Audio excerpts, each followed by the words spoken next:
Start பண்ணட்டுமா பிரபு? Start பண்ணலாம் மாதாஜி. ஹரே கிருஷ்ணா. ஹரே கிருஷ்ணா. இந்த செஷனுக்கு வந்திருக்கிற கிருஷ்ண பக்தர்கள் அனைவருக்கும் என்னுடைய மிக பணிவான வணக்கங்களை தெரிவித்துக் கொள்கிறேன். பிரேயர் சொல்லி இந்த செஷனை ஆரம்பிக்கலாம். ஓம் நமோ பகவதே வாசுதேவாய. ஓம் நமோ பகவதே வாசுதேவாய. ஓம் நமோ பகவதே வாசுதேவாய. ஓம் அஜ்ஞானத்திமிராந்தஸ்ய நானாஜலசலாகயா சக்ஷுருன்மிலிதம் கேன தஸ்மை ஸ்ரீ குரவே நமக. நமः ஓம் விஷ்ணுபாதாய கிருஷ்ணப்ரசாய பூதலே ஸ்ரீமதே பக்தி வேதாந்த ஸ்வாமிநிதி நாமினே. நமஸ்தே சரஸ்வதி தேவே கௌரவாணி பிரச்சாரிணே நிர்விசேஷ சூன்யவாதி पास्यतादे सतारिणे. हे कृष्ण करुणा सिंधु दीनबंधो जगत्पते गोपेश गोपिकाकांत राधाकांत नमोस्तुते. तप्त कांचन गौरंगी राधे वृंदावनेश्वरी वृषभानुसुते देवी प्रणमामि हरिप्रिये. जय श्री कृष्ण चैतन्य प्रभु नित्यानंद श्री अद्वैत गदाधर श्रीवासादि गौरभक्तवृंदा. हरे कृष्णा कृष्ण कृष्ण हरे हरे हरे राम राम राम हरे हरे. हरे कृष्णा कृष्ण कृष्ण हरे हरे. हरे राम राम राम हरे हरे. हरे कृष्णा कृष्ण कृष्ण हरे हरे. हरे राम राम राम हरे हरे. जगद्गुरु श्रील प्रभुपाद की जय. प्रभु स्टार्ट பண்ணுங்க.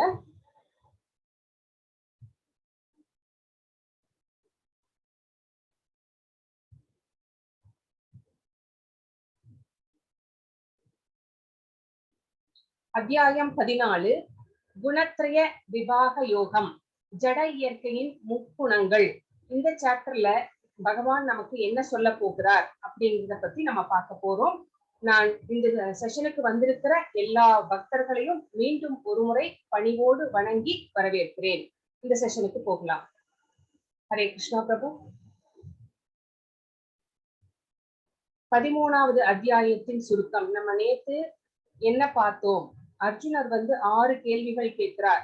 சேத்ர அப்படின்னா என்ன, சேத்ரஜ்ஞ அப்படின்னா என்ன, ஞானத்தை எவ்வாறு விருத்தி செய்து கொள்வது, அந்த அறிவை பெறுவதற்கான செயல்முறைகள் எல்லாம் என்ன, நேயம் அதாவது அறிவின் பொருள், பிரகிருதி புருஷா இது ரெண்டுடைய கலவை என்னவாக இருக்கிறது, அறிவின் பார்வை எப்படிப்பட்டது அப்படிங்கிறத பத்தி எல்லாம் நம்ம விரிவாக 13வது அத்தியாயத்திலே பார்த்தோம். சோ இந்த அத்தியாயத்துல நம்ம என்ன பார்க்க போறோம் அப்படிங்கிறது நம்ம இப்ப பார்க்கலாம். ஹரே கிருஷ்ணா பிரபு. இந்த அத்தியாயத்திலே குணங்களின் நிபந்தனை, ஒவ்வொரு குணமும் நம்மை எப்படியெல்லாம் ஆட்டிப்படைக்கிறது, நம்மை எப்படியெல்லாம் கட்டுப்படுத்துகிறது அப்படிங்கிறத பத்தி நம்ம பார்க்க போறோம். குணாதிசயங்கள், அதனுடைய கேரக்டர்ஸ், அந்த செயல்கள் அவை எப்படி நம்மை செயல்பட வைக்கும் அப்படிங்கிறது, மற்றும் இறப்பு முறைகளை மாற்றுதல், அதை மாற்ற முடியுமா, ஒரு குணத்திலிருந்து இன்னொரு குணத்துக்கு நம்ம ஷிஃப்ட் ஆகி போக முடியுமா அப்படிங்கிறத பத்தி எல்லாம் நம்ம இந்த சாப்டர்ல நம்ம பார்க்க போறோம். ஹரே கிருஷ்ணா.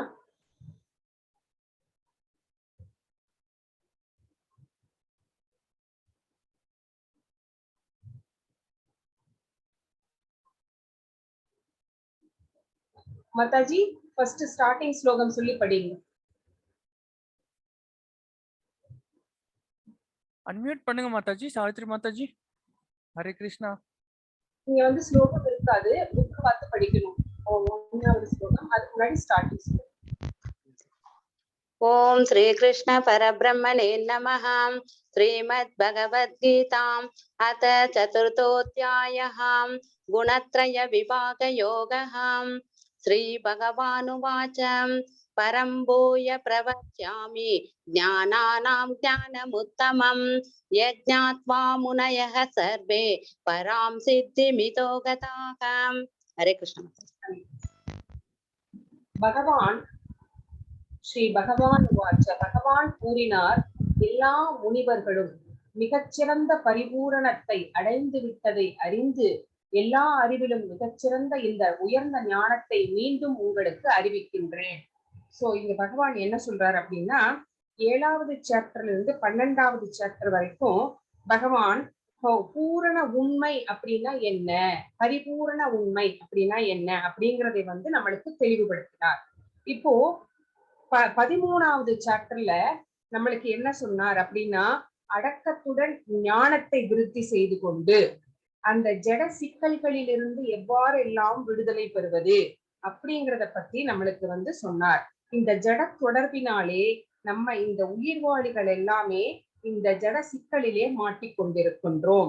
அந்த இயற்கையின் குணங்கள் என்னென்ன, எந்த ஜட சிக்கல்னால 3 குணங்கள் நம்மை கட்டுப்படுத்துகிறதுன்னு சொன்னோம் பாத்தீங்களா, அந்த 3 குணங்கள் என்னென்ன, அவை எவ்வாறு செயல்படுகின்றன, எவ்வாறு நம்மை அவை சிறைப்படுத்துகின்றன, இவற்றிலிருந்து எப்படியெல்லாம் விடுதலை அடையலாம், இதை எல்லாமே பகவான் விளக்குகிறார்.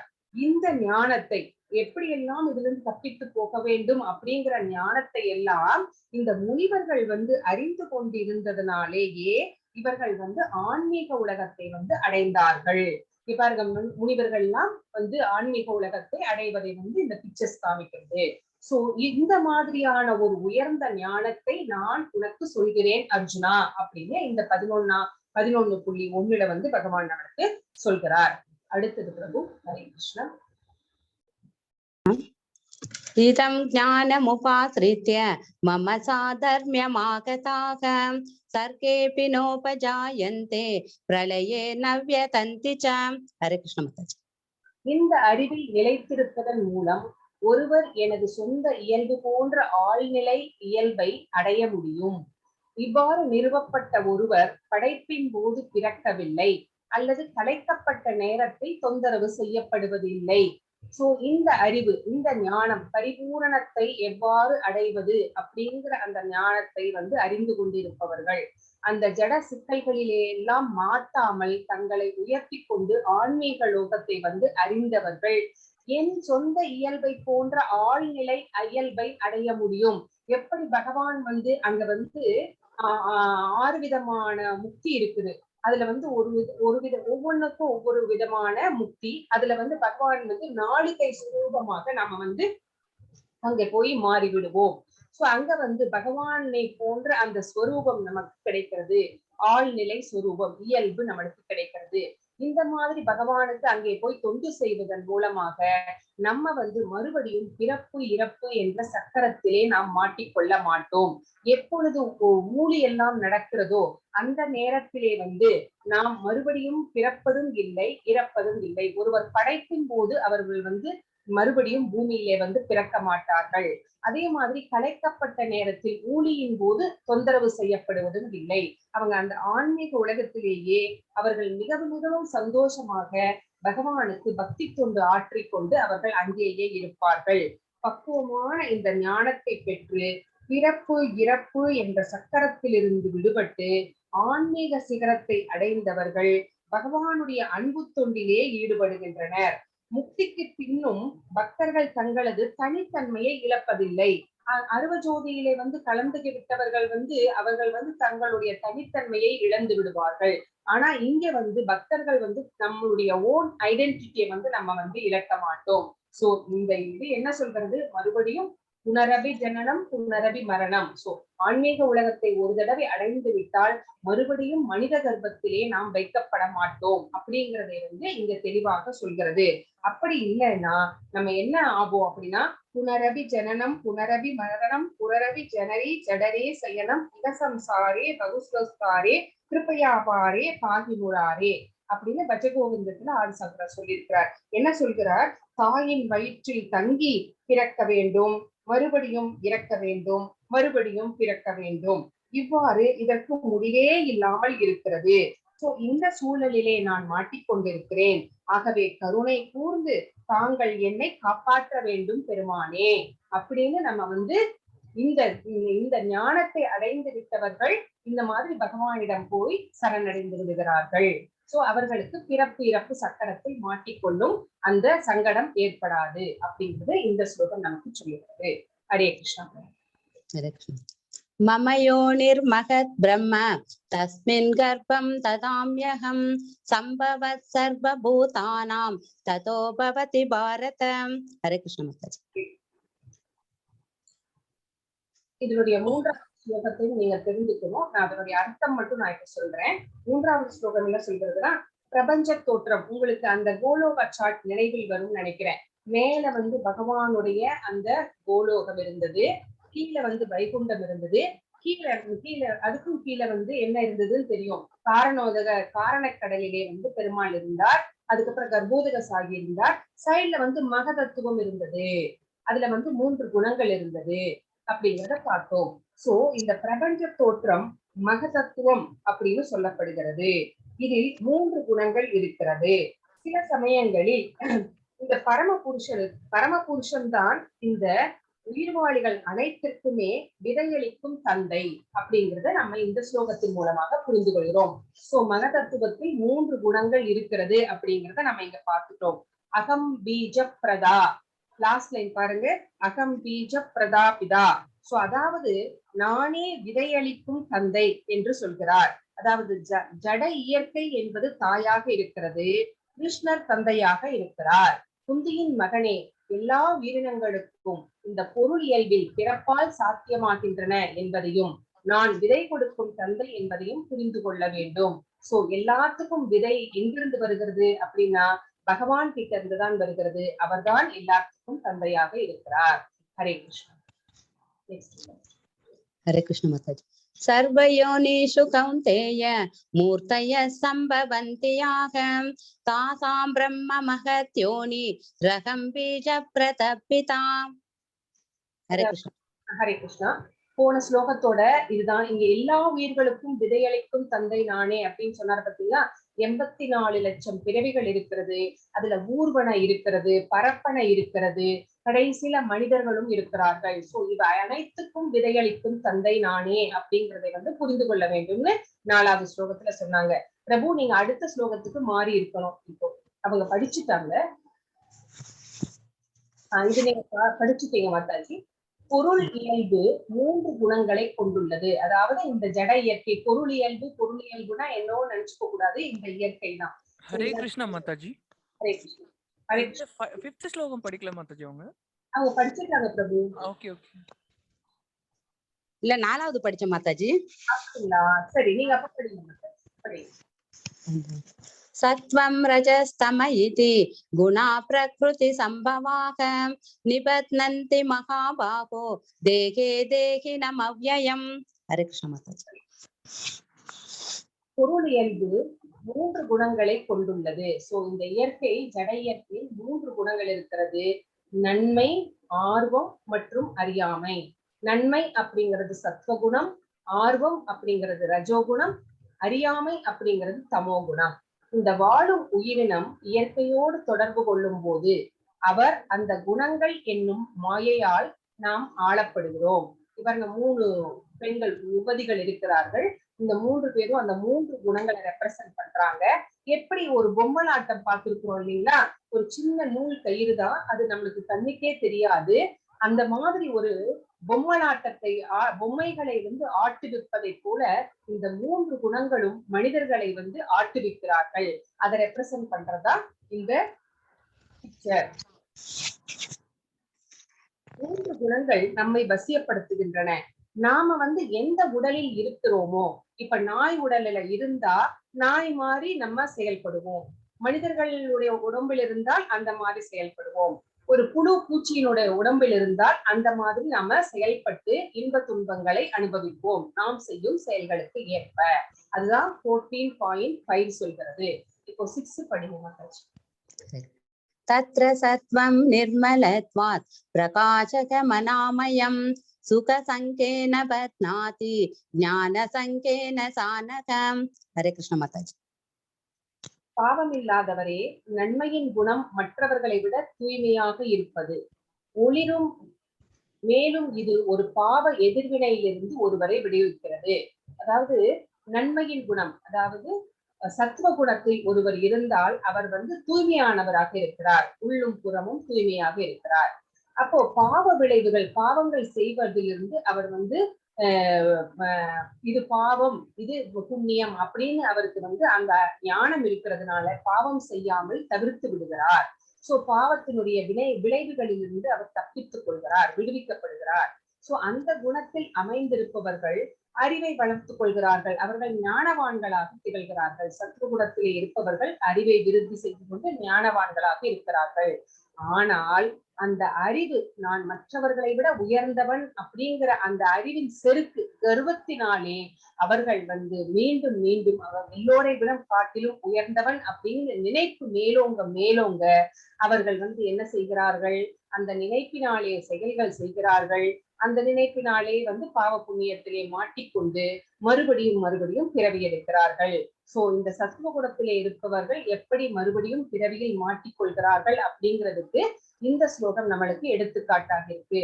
இதுக்கு வந்து நம்ம யாரை எக்ஸாம்பிளா சொல்லலாம் அப்படின்னா, அறிஞர்கள், தத்துவ ஞானிகள், இவங்கெல்லாம் ரொம்ப படிச்சவங்க. ஆனா அவங்களுடைய அறிவின் செருக்காலேயே அவர்கள் மீண்டும் வந்து பிறவி எடுக்க வேண்டி இருக்கிறது. ஹரே கிருஷ்ண. ஹரே கிருஷ்ணா. ரஜோ ராகாத்மகம் வித்தி கிருஷ்ணா சங்க சமுத்பவம் தன்னிபத்னாதி கௌந்தேய கர்ம சங்கேன தேகினம். ஹரே கிருஷ்ண மாதாஜி. இப்போ சத்துவகுணம் எப்படிப்பட்டதுன்னு பார்த்தோம். இப்ப ரஜோகுணம் எப்படிப்பட்டதுன்னு பாக்குறோம். இது வந்து உணர்ச்சியின் குணம். வரம்பற்ற ஆசைகள், இவங்களுக்கு வந்து ஆசைகள் நிறைய இருக்கும் மற்றும் ஏக்கங்கள் நிறைய இருக்கும். ஒண்ணு நிறைவேறல அப்படின்னா ஏக்கமா இருக்கும், அதுக்காக ரொம்ப முயற்சி பண்ணிக்கிட்டே இருப்பாங்க. சோ குந்தியின் மகனே, இதன் காரணமாக பலனை எதிர்பார்த்து செய்யும் பொருள் செயல்களுடன் பிணைக்கப்பட்டுள்ளது. இவர்கள் வந்து பலநோக்கு செயல்கள் நிறைய செய்வாங்க. உன்னை வந்து எதிர்பார்த்து அதற்காக நிறைய முயற்சி செய்து கொண்டே இருப்பதனால கிடைக்கலைன்னா ஏக்கம் வருகிறது, கோபம் வருகிறது. சோ அவங்க வந்து பலநோக்கு செயல்கள் செய்வதனாலே ரஜோகுணத்திலே இருக்கிறார்கள் அப்படின்னு நம்ம இங்க பாக்குறோம். சோ இங்க வந்து ரஜோகுணத்திலே இருப்பதற்கு ஒரு எக்ஸாம்பிள் சொல்லணும் அப்படின்னு கேட்டா பெண்ணாசையை வந்து சொல்லலாம். எப்படி வந்து ராவணன் எல்லா பெண்ணாசையினாலேதான் அழிஞ்சான். சோ அந்த மாதிரி பெண்கள் மேல ஆசை, பெண்கள் மட்டும் கிடையாது, நிறைய பேருக்கு நிறைய ஆசைகள் இருக்கு. சோ அந்த மாதிரி ஒரு ஆசைகள், ஒரு முக்கியமான ஆசைனா என்ன, அதுக்காக வந்து நான் இப்ப இந்த ஆசையை வந்து சொல்ல வந்தேன். சோ இந்த ரஜோகுணத்திலே ஆசைகள் அதிகமாகும் போது ஜட சுகத்திற்காக ஏங்குகிறான். அந்த ஜட சுகத்திற்காக ஏங்கும் போது அது கிடைக்கலைன்னா ஏக்கம் வருகிறது, கோபம் வருகிறது. ஒரு நல்ல மனைவிக்காக ஏங்குகிறான், நல்ல வீட்டுக்காக ஏங்குகிறான், நல்ல குழந்தைகளுக்காக ஏங்குகிறான். அப்படி மகிழ்ச்சியான குடும்பம் கிடைச்சதுக்கு அப்புறமா கூட அவன் வந்து ஒரு வீடு இருக்கு, ஒரு பிளாட், ஒரு 1 பெட்ரூம் ஹவுஸ் இருக்கு அப்படின்னா அவன் என்ன பண்ணுவான், ஒரு 2 பெட்ரூம் ஹவுஸுக்கு போலாமா அப்படின்னு பார்ப்பான். அப்புறம் என்ன பார்ப்பான், பிளாட் சிஸ்டம் வேண்டாம், அப்ப தனி வீட்டுக்கு போலாமா அப்படின்னு பார்ப்பான். சோ இந்த மாதிரி நம்ம கம்ஃபர்ட் ஜோனை வந்து முக்கியமா இம்பார்ட்டன்ஸ் கொடுத்து நம்ம வந்து உழைத்து கொண்டே இருக்க வேண்டி இருக்கிறது. சோ இந்த மாதிரி உழைக்க வேண்டும் அப்படிங்கிறது அந்த இது ஏன் வருது அப்படின்னா ரஜோகுணத்தில் இருப்பதனாலே தான் வருகிறது. சோ சத்துவகுணத்திலேயே இருக்கிறவங்களுக்கே விடுதலை இல்லாத போது ரஜோகுணத்திலே இருப்பவர்களுக்கு விடுதலை எப்படி கிடைக்கும் அப்படிங்கிறத நம்ம வந்து யோசிக்கணும். ஹரே கிருஷ்ணா பிரபு. ஹரே கிருஷ்ணா. தமஸ்வஜ்ஞானஜம் வித்தி மோகனம் சர்வதேகினாம் பிரமாதாலஸ்ய நித்ராபிஹி தன்னிபத்னாதி பாரதம். ஹரே கிருஷ்ணா மாதாஜி. ஹரே கிருஷ்ணா. பிரபு கொஞ்சம் நீங்க அந்த ஸ்லைடு கொஞ்சம் முன்னாடி போய் பின்னாடி வாங்க. சரி, கரெக்ட் ஆயிடுச்சு பிரபு, கரெக்ட் ஆயிடுச்சு. சோ இப்ப தமோ குணத்தை பத்தி பார்க்க போறோம். பரதனின் வழித்தோன்றலே அறியாமையின் குணமானது, அதாவது தமோ குணமானது அனைத்து உயிரினங்களின் மாயையை ஏற்படுத்துகிறது. எல்லா உயிரினங்களையும் ஒரு மாயைக்குள் வைத்துக் கொண்டிருக்கிறது, மாயை தன் கட்டுப்பாட்டுக்குள் வைத்துக் கொண்டிருக்கிறது. அவர்களுடைய அறிவை அது திருடி சென்று விட்டது. சோ அவர்கள் மாயை வசப்பட்டவர்களாக ஆகிவிடுகிறார்கள். இந்த குணத்தின் விளைவாக மாயை வசப்பட்டவர்கள் தமோ குணத்திலே இருப்பவர்களுக்கு வந்து ஒரு பிரேமை, ஒரு சோம்பல், தூக்கம், இவை எல்லாமே இருக்கும். சோ இவைகளுக்கெல்லாம் ஆட்பட்டு மறுபடியும் நிபந்தனைக்கு உட்பட்டு அவர்கள் வந்து செயல்கள் செய்வதனாலே பிறவிகள் எடுக்க வேண்டி இருக்கிறது. சோ தமோ குணம் அப்படிங்கிறது சத்துவ குணத்துக்கு எதிரானது. தமோ குணத்தில் இருப்பவர்கள் சத்துவ பைத்தியக்காரனை போன்றவர்கள். அவர்கள் எதையுமே உள்ளது உள்ளபடி அறிந்து கொள்ள மாட்டார்கள். சோ அவர்களுக்கு எல்லாமே மாயையின் கட்டுக்குள்ளே இருப்பதனால் அவர்கள் ஒரு மாதிரி ஒரு ஒரு என்ன சொல்றது, பைத்தியம்தான். அவங்க பைத்தியம் மாதிரிதான், ஒரு தெளிவாக முடிவெடுக்க தெரியாது. சோ அவர்கள் அந்த மாதிரி இருக்கிறதுனால அவர்கள் எப்படி நினைக்கிறார்கள், தன்னுடைய தந்தையார் இருக்கிறார், அவர் ஒரு நாள் இறந்து போகிறார், தானும் ஒரு நாள் இறப்போம், தன்னுடைய பிள்ளைகளும் ஒரு நாள் இறப்பார்கள் அப்படிங்கிறது தெரிஞ்சிருந்தா கூட நித்தியமான வாழ்விற்காக அவர்கள் பாடுபடாமல், நித்தியமான வாழ்க்கையை நோக்கி செல்லாமல் இந்த பௌதீக வாழ்க்கைக்காக தான் அவர்கள் முயல்கிறார்கள்.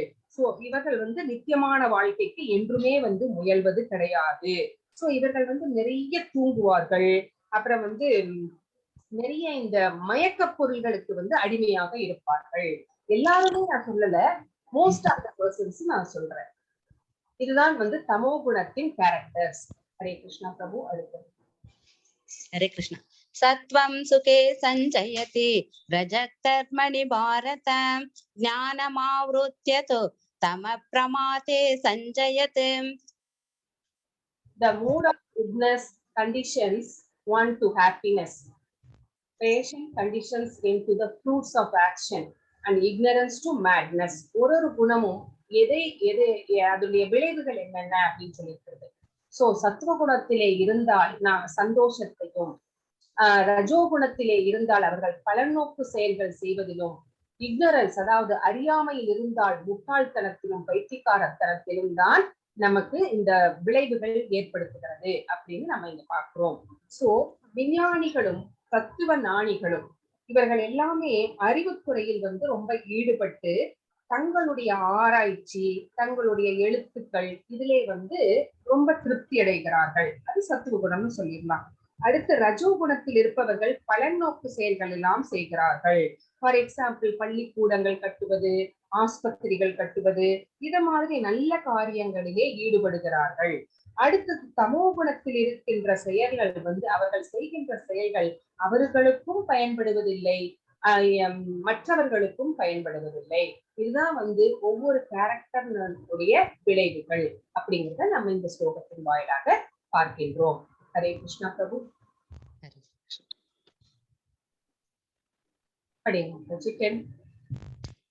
ரஜஸ்தமச்சாபி பூய சத்வம் பவதி பாரத ரஜசத்வம் தமசைவ தமசத்வம் ரஜஸ்ததாம். ஹரே கிருஷ்ணா. இங்க தமிழ்ல, இங்கிலீஷ்ல இருக்கு, நான் தமிழ்ல சொல்லிடுறேன். 3 குணங்களுக்கும் ஒரு போட்டா போட்டி நடக்கிறது. சில சமயங்களில் sometimes the mode of passion becomes prominent.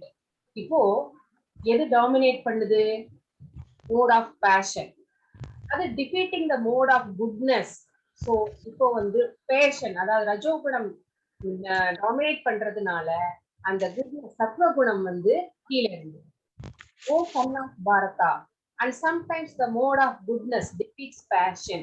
So அந்த குட்னஸ் குட்னஸ் அப்படிங்கிறது என்ன அப்படிங்கிறது தெரியும். பேஷன், குட்னஸ் அப்படிங்கிறது சத்வகுணம், பேஷன் அப்படிங்கிறது ரஜோகுணம், அண்ட் இக்னரன்ஸ் அப்படிங்கிறது தமோ குணம். So and sometimes the mode of goodness defeats passion, and at the other times the mode of ignorance defeats goodness and passion. In this way there is always a competition for supremacy. So நான் பெருசா நீ பெருசா அப்படிங்கிற அந்த ஒரு போட்டா போட்டி இந்த 3 குணங்களுக்குள்ளும் நடக்கிறது. சோ அதனால ஒருவன் பயிற்சியினால் எந்த குணத்தை வேண்டுமானாலும் வளர்த்து கொள்ளலாம். சோ பயிற்சி செய்வதனாலே நமக்கு நான் எந்த குணத்துல இருக்கணும் அப்படிங்கிறத நான் தீர்மானித்துக் கொள்ளலாம். எதன் மூலமாக? பயிற்சி செய்வதன் மூலமாக, அபியாசம். சோ பயிற்சி செய்வதன் மூலமாக நம்முடைய குணத்தை நாம் வளர்த்து கொள்ளலாம்.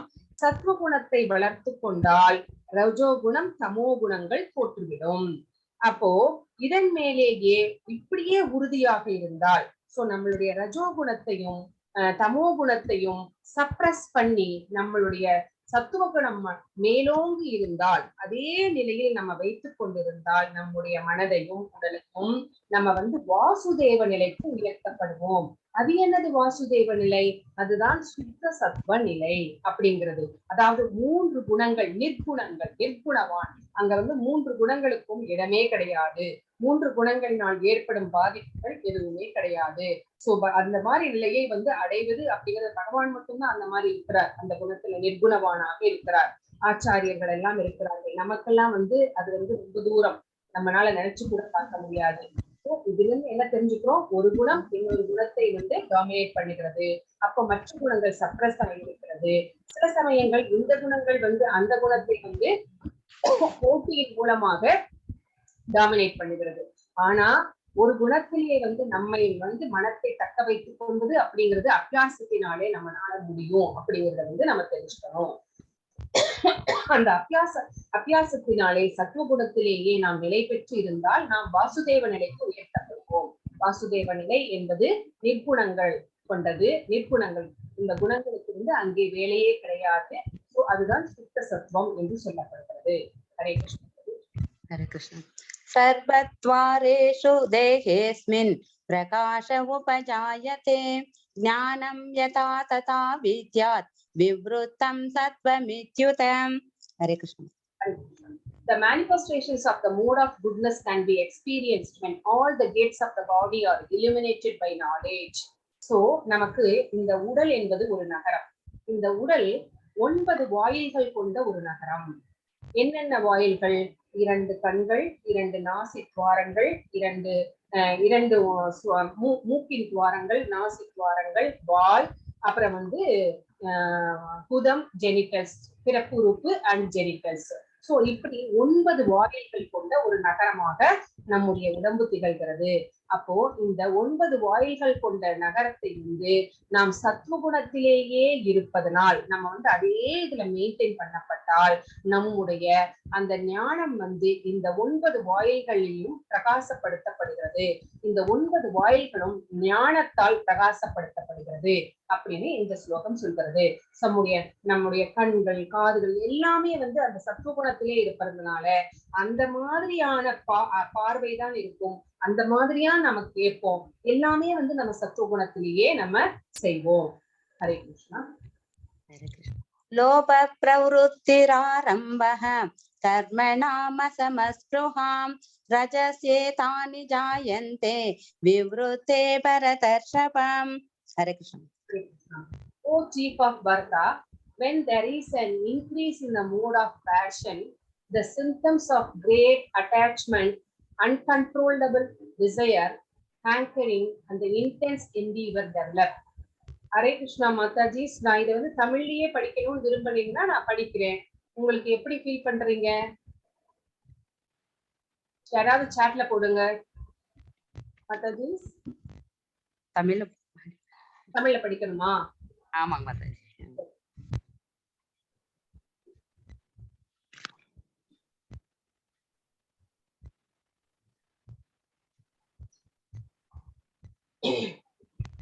பரதகுல தலைவனே.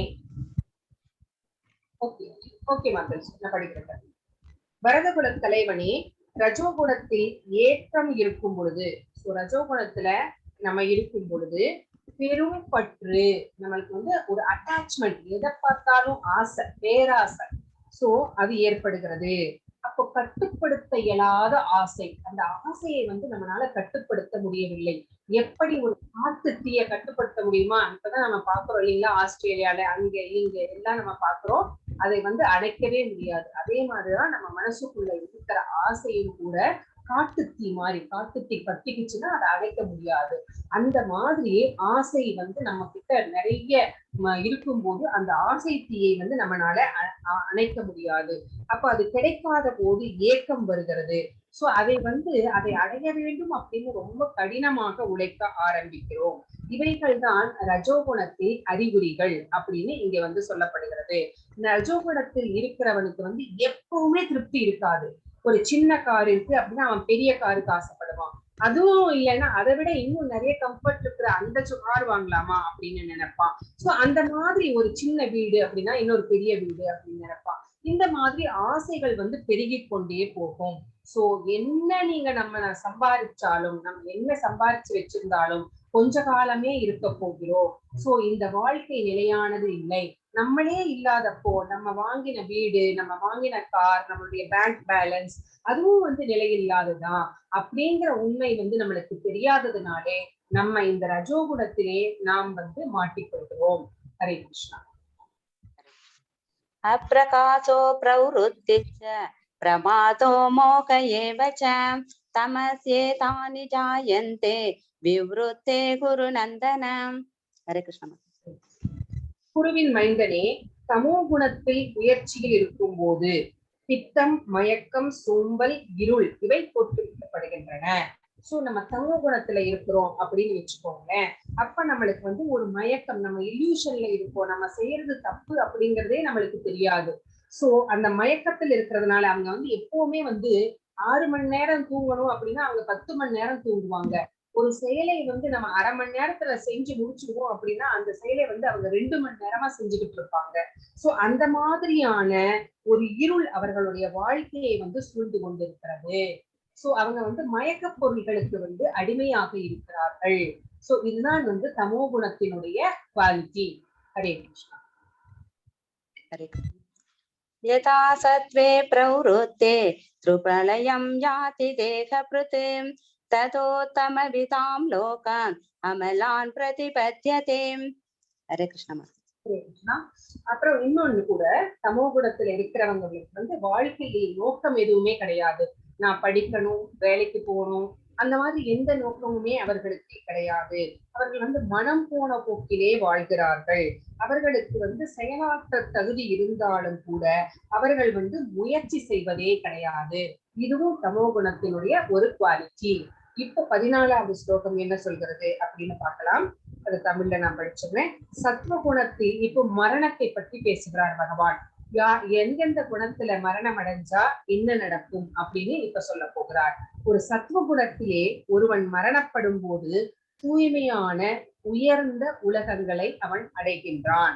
சோ சத்துவ குணத்திலே இருப்பவர்கள் இறக்குறாங்க. இறக்கும் போது அவர் வந்து சத்துவ குணத்திலே இருக்கிறார். சோ அந்த சத்துவ குணத்திலே இருக்கிறவர்கள் இறக்கும் போது அவர்கள் உயர்ந்த லோகம் எது அப்படின்னு கேட்டா, உயர்ந்த லோகம் பிரம்மலோகம். நம்ம பார்த்தோம் இல்லைங்களா, 14 லோகங்கள் பார்த்தோம். அதுல பிரம்மலோகம், ஜனலோகம், அந்த மாதிரி உயர்ந்த லோகங்களை வந்து அவர்கள் வந்து சென்று சேர்கிறார்கள். அங்க போய் தெய்வீக சுகங்களை எல்லாம் அனுபவிக்கிறார்கள். சோ தெய்வீக சுகங்களை எல்லாம் அனுபவித்து விட்டு மறுபடியும் பிறவி எடுத்து இங்கதான் இந்த பூமிக்கு தான் வந்து அவர்கள் வந்து வருவார்கள். சோ ரஜோ குணத்தினின்றும் தமோ குணத்தினின்றும் விடுபட்டவர்களுக்கு தான் அமலான் அப்படின்னு பேரு. அந்த ஸ்லோகத்துல நீங்க பார்த்திருப்பீங்க, அமலான் அப்படின்னு ஒரு வார்த்தை வந்திருக்கும்.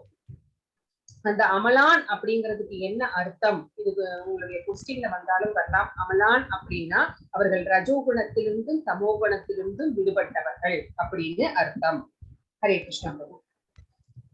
ரஜசே பிரளயம் கத்வா கர்ம சங்கிஷு ஜாயதே ததா பிரளீனஸ்தமசி மூடயோனிஷு ஜாயதே. ஹரே கிருஷ்ண மாதாஜி. ரஜோகுணத்தில் இறக்கும் போது, சத்துவ குணத்தில் இருக்கும் போது உயர் லோகங்களை அடைகிறான் பார்த்தோம். இப்ப ரஜோகுணத்தில் இறக்கும் போது அவன் பலநோக்கு செயல்களில் ஈடுபட்டவர்களிடையே பிறவி எடுக்கிறான். சோ பலநோக்கு செயல்கள் செய்திருப்பார்கள் இல்லைங்களா, அவங்க எங்க போய் சேர்ந்திருக்காங்களோ அந்த இடத்துலதான் போய் இவங்களும் பிறவி எடுக்கிறார்கள். தமோ குணத்தில் இறக்கும் போது, அடுத்தது தமோ குணத்தில் இறக்குறவங்க எங்க போறாங்க அப்படின்னு சொல்றாரு, அவர்கள் மிருக இனத்தில் பிறவி எடுக்கிறார்கள். சோ ரஜோகுணத்துல இருக்கிறவங்க இறந்தா பலநோக்கு செயல்கள் செய்தவர்கள் பிறப்பெடுத்த இடத்திலே போய் பிறக்கிறார்கள். தமோ குணத்திலே இறந்தால் அவர்கள் மிருக பிறவிதான் எடுக்கிறார்கள். சோ அவர்கள் மீண்டும் வந்து ரஜோகுணத்தில் மனித பிறப்பு கிடைத்தவுடன், ரஜோகுணத்துல இருக்கிறாங்க, அவங்களுக்கு மறுபடியும் மனித பிறவி கிடைத்தால் மீண்டும் மிருகமாகவோ மரமாகவோ இழிவடைவது இல்லை என்பது தவறான கருத்து. ரஜோகுணத்துல இருந்து பலநோக்கு செயல்கள் செய்பவர்களிடையே பிறந்து அங்க வந்து இருக்கிறாங்க, அங்க கொஞ்ச நாள் கழிச்சு மறுபடியும் பிறவி எடுத்து வர்றாங்க அப்படின்னா அவர்களுக்கு மறுபடியும் மனித பிறவி கிடைக்கும் அப்படிங்கிறது உத்தரவாதம் கிடையாது. அவர்கள் மிருகமாக பிறக்கலாம், மரங்களாக பிறக்கலாம், எந்த உயிர்வாளிகளாக பிறக்கலாம். ஆனா மனித பிறப்பு தான் கிடைக்கும் அப்படின்னு சொல்வதற்கு இங்கே எந்த உத்தரவாதமும் பகவத்கீதை தரவில்லை. சோ தமோ குணத்திலே இறந்தால் அவர்கள் கண்டிப்பாக மிருகமாக அவர்கள் கீழ் தள்ளப்படுகிறார்கள், கீழ் உலகங்களுக்கு மீது தாழ்த்தப்படுகிறார்கள். இதனால் மனித பிறப்பு கிடைத்தவர்கள் சத்துவ குணத்தை விருத்தி செய்து கொள்ள வேண்டும். சோ இந்த உணர்விலேயே நிலை பெற்றவர்களாக இருக்க வேண்டும். இதுவே மனித வாழ்வின் நோக்கம் என்பதை உணர்ந்து கொண்டு இருக்க வேண்டும். இதை நம்ம தவற விட்டுட்டோம் அப்படின்னா நம்மளுக்கு மீண்டும் மனித பிறவி கிடைக்கும் என்பதற்கு உத்தரவாதம் இல்லை. ஹரே கிருஷ்ணா.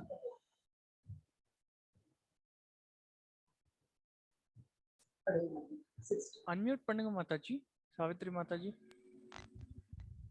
कर्मण सुकृतस्यागुः सात्विकं निर्मलं बलं रजसस्तु बलं दुःख अज्ञानं तमसस्फलं. हरे कृष्ण. சத்துவ குணத்தில் செயல்படுவதால் ஒருவன் தூய்மைப்படுகிறான். ரஜோகுணத்தில் செய்யப்பட்ட செயல்கள் துக்கத்திலும், தமோ குணத்தில் செய்யப்பட்ட செயல்கள் அறிவிலித்தனத்திலும் விளைவுறுகின்றன அப்படின்னு இந்த பகவத்கீதை சொல்கிறது. அப்படின்னா சத்துவகுணம் அப்படிங்கிறது ஒருவரை தூய்மைப்படுத்துகிறது. உள்ளும் புறமும் சத்துவகுணத்திலே இருப்பதால் அவர்கள் தூய்மை அடைகிறார்கள். ரஜோகுணம் நம்மளுக்கு துன்பத்தையே தருகிறது. தமோ குணம் நம்மை மிருக வாழ்க்கையை நோக்கி அழைத்து செல்கிறது. சோ வாயற்ற இப்ப ஃபார் எக்ஸாம்பிள் சொல்லணும்னா, வாயில்லாத ஜீவன்களை கொள்வதனால் நம்ம எதிர்காலத்தில் அவன் அந்த மிருகமாகவும் அந்த மிருகம் அவனாகவும் பிறந்து அவனை கொல்லும். இது இயற்கையின் சட்டம், லா ஆஃப் நேச்சர். சோ பகவான் ஒரு சின்ன எறும்பு துன்பப்படுவதையும் கொல்லப்படுவதையும் கூட பொறுத்து கொள்வதில்லை. அப்படி கொன்றால் அதற்கான விலையை நாம் ஏற்றுக்கொண்டே ஆக வேண்டும் அப்படின்னு பகவான் நம்மளுக்கு இந்த ஸ்லோகத்துல நம்மளுக்கு சொல்கிறார். ஹரே கிருஷ்ணா. सञ्जायते ज्ञानं रजो लोभ एव च प्रमादमोहौ तमसो भवतो ज्ञानमेव च. हरे कृष्ण. சத்துவ குணத்திலிருந்து என்ன நமக்கு என்ன அப்படின்னு கேட்டா, ஞானம் விருத்தியாகிறது, உண்மையான ஞானம் விருத்தியாகிறது. ரஜோகுணத்தை நாம் விருத்தி செய்து கொண்டால் பேராசை நம்மளுக்கு விருத்தியாகிறது. தமோ குணத்தை நாம் விருத்தி செய்து கொண்டால் அறிவின்மை, பித்தம், மயக்கம், இது மாதிரி எல்லாம் வேண்டாத குணங்கள் விருத்தியாகிறது. சோ உலக மக்களிடையே ஏன் அமைதி இல்லை அப்படின்னா, அவர்கள் எல்லோருமே எந்த குணத்துல இருக்கிறாங்க அப்படின்னா ரஜோ மற்றும் தமோ குணத்துலதான் இருக்கிறாங்க. சத்துவ குணத்துல இருக்கிறவங்களோட பர்சன்டேஜ் பார்த்தா ரொம்ப ரொம்ப ரொம்ப குறைவு. அதனாலதான் உலகத்திலே அமைதி இல்லாமல் இருக்கிறது. சோ உலகம் அமைதியாக வாழ வேண்டும் என்றால் மனித பிறப்பு எடுத்தவர்கள் எல்லோருமே சத்துவ குணத்தை நம்ம வளர்த்து கொண்டால் மட்டுமே இந்த உலகம் அமைதி பூங்காவாக திகழும். ஹரே கிருஷ்ணா. பிரபு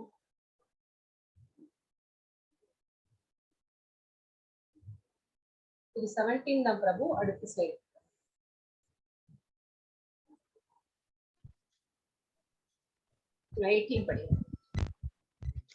नान्यं गुणेभ्य कर्तारं यथा द्रष्टानुपश्यति गुणेभ्यश्च परं वेति मद्भावं सोऽधि गच्छति. हरे कृष्ण. 18th माताजी. என்ன பிரபு? 14.18. அதான் படிச்சாங்க. அது ஓகே ஓகே. ஊர்துவம் கச்சந்தி அது படிங்க மாதாஜி. அது படிச்ச மாதாஜி. அதுதான் பிரபு பாஸ்டாங்க. ஊர்துவம் கச்சந்தி. Okay okay okay.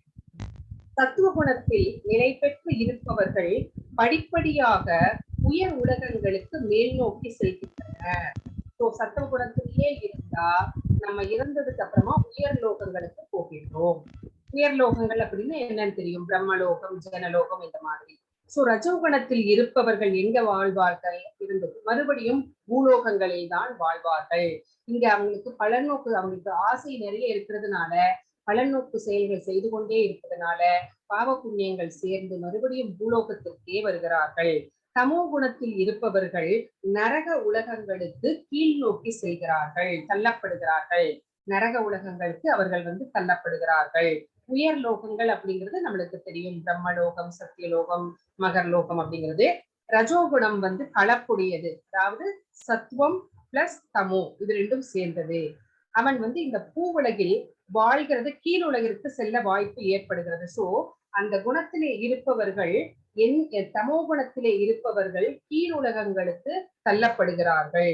மனித வாழ்வுக்கு கீழே 80 லட்சம் பிறவிகள் இருக்கிறது. 4 லட்சம் பிறவிகள் தான் மனித பிறவி.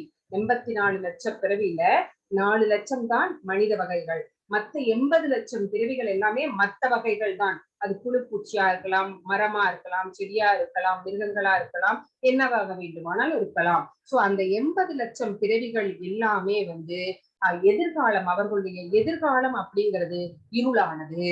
சோ அவர்கள் வந்து அந்த மாதிரி ஒரு நிலைக்குதான் தமோ குணத்திலே இருப்பவர்கள், ஹெல்லிஸ் பிளானட், அதுக்குதான் வந்து அவர்கள் வந்து தள்ளப்படுகிறார்கள் அப்படின்னு இந்த ஸ்லோகம் நமக்கு சொல்றது. ஹரே கிருஷ்ணா. हरे कृष्ण। नान्यं गुणेभ्य कर्तारं यदा द्रष्टानुपश्यति गुणेभ्यश्च परं वेति मद्भावं सोऽधि गच्छति। हरे कृष्ण माताजी। हरे कृष्णा. செயல்கள் எல்லாவற்றிலும் இந்த இயற்கை குணங்களுக்கு அப்பாற்பட்டு எதுவும் இல்லை என்பதும், பரமபுருஷன் இந்த குணங்களினின்றும் உயர்ந்தவர் என்பதையும் நீ காணும் பொழுது என்னுடைய ஆன்மீக இயற்கையை உன்னால் அறிய முடியும் அப்படியே இந்த ஸ்லோகம் நமக்கு சொல்றது. அப்படின்னா இயற்கை குணங்களுக்கு அப்பாற்பட்டு எதுவும் இல்லை. எல்லாருமே பிறப்பு எடுத்த உடலுடைய எல்லாருமே இந்த 3 குணங்களுக்கு ஆட்பட்டே ஆக வேண்டும். சோ ஆனா பரமபுருஷன் மட்டும்தான் இந்த 3 குணங்களால் பாதிக்கப்படாத நிர்குணவான். அவர் வந்து சுத்த சத்துவ நிலையிலே இருக்கிறார். சோ இதை வந்து காணும் போது நான் எப்படிப்பட்டவன் அப்படிங்கிற அந்த இயல்பை வந்து உன்னால் வந்து புரிந்து கொள்ள இயலும். சோ ஆன்மீக குருவின் அப்போ நம்ம வந்து சத்துவ குணத்துக்கு எப்படி உயர்வது, சுத்த சத்துவ நிலைக்கு எப்படி நம்மை வந்து உயர்த்தி கொள்வது அப்படிங்கிறத ஒரு ஆன்மீக குருவிடம் சரணடைந்து அவருடைய வழிகாட்டுதலைப்படி நடந்து கிருஷ்ண பக்திக்கு நம்மை உயர்த்தி கொள்ளும் போது இந்த ஜட முக்குணங்களிலிருந்து நாம் விடுதலை அடைகிறோம் அப்படிங்கிறத நம்ம இந்த ஸ்லோகத்தின் மூலமா தெரிஞ்சுக்கிறோம். ஹரே கிருஷ்ணா. அடுத்தது गुणाने तानतीत्य त्रीन् देहि देह समुत्पमान् जन्म मृत्यु जरा दुःखैर् विमुक्तो मृतमश्नुते। हरे कृष्ण. உடலை அடைந்த ஒருவன், நமக்கு ஒரு பிறவி கிடைச்சிருச்சு, நமக்கு ஒரு பாடி கிடைச்சிருச்சு, வந்துட்டோம், இந்த உலகத்துக்கு வந்துட்டோம். சோ இந்த 3 குணங்களும் நம்மை வந்து ஆள்கிறது. இந்த 3 குணங்களிலிருந்து எப்படி விடுதலை பெறுவது அப்படிங்கிறதும் ஒரு குருவிடம் சரணடைந்து தெரிந்து கொண்டு விட்டோம். அப்போ உயர்வு பெறும் பொழுது அப்படி நம்ம வந்து உயர்ந்துட்டோம் அப்படின்னா, 3 குணங்களிலிருந்து உயர்ந்துட்டோம் அப்படின்னா நமக்கு என்னென்ன துன்பங்கள் இல்லை அப்படின்னா, பிறப்பு, இறப்பு, மூப்பு, ஜன்ம மிருத்யு ஜரா வியாதி. சோ இந்த உலகத்திலே மிகப்பெரிய துன்பம் எது, மிகப்பெரிய கஷ்டம் எது அப்படின்னா இந்த 4 தான். ஜென்மம் மிருத்யு ஜரா வியாதி. சோ இதுதான் வந்து மிகப்பெரிய துன்பம். நம்ம வீட்டுக்குள்ள நடக்கிற பிரச்சனைகள், நாட்டுக்குள்ள நடக்கிற கஷ்டங்கள், இதெல்லாம் பெரிய விஷயமே கிடையாது. வீட்டுல வந்து ஹஸ்பண்ட் அண்ட் ஒய்ஃப் சண்டை, மாமியார் மருமகள் சண்டை, அம்மா அப்பா சண்டை, இதெல்லாம் பெரிய விஷயமே கிடையாது. இதெல்லாம் பெரிய துன்பமே கிடையாது. எது பெரிய துன்பம் அப்படின்னா ஜன்மம் மிருத்யு ஜரா வியாதி, பிறப்பு, இறப்பு, மூப்பு, இதுதான் வந்து நம்மளுக்கு பெரிய வியாதி.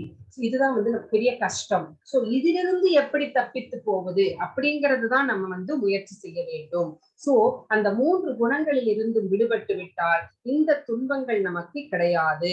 இந்த துன்பங்களில் இருந்து விடுதலை பெற்று இந்த வாழ்க்கையிலும் நாம் அமுதத்தை சுவைக்க முடியும். சோ இந்த பௌதீகத்திலே நாம் வாழ்ந்து கொண்டிருந்தாலும் இந்த முக்குணங்களை எல்லாம் விலக்கி வைத்து நம்ம அந்த முக்குணங்களிலே இருந்து தனியா இருந்தோம் அப்படின்னா, விடுபட்டு இருந்தோம் அப்படின்னா, இந்த லோகத்தில் வாழும் போதே வந்து நம்ம வந்து இந்த அமுதத்தை சுவைக்க முடியும் அப்படின்னு இந்த ஸ்லோகம் வந்து நமக்கு சொல்கிறது.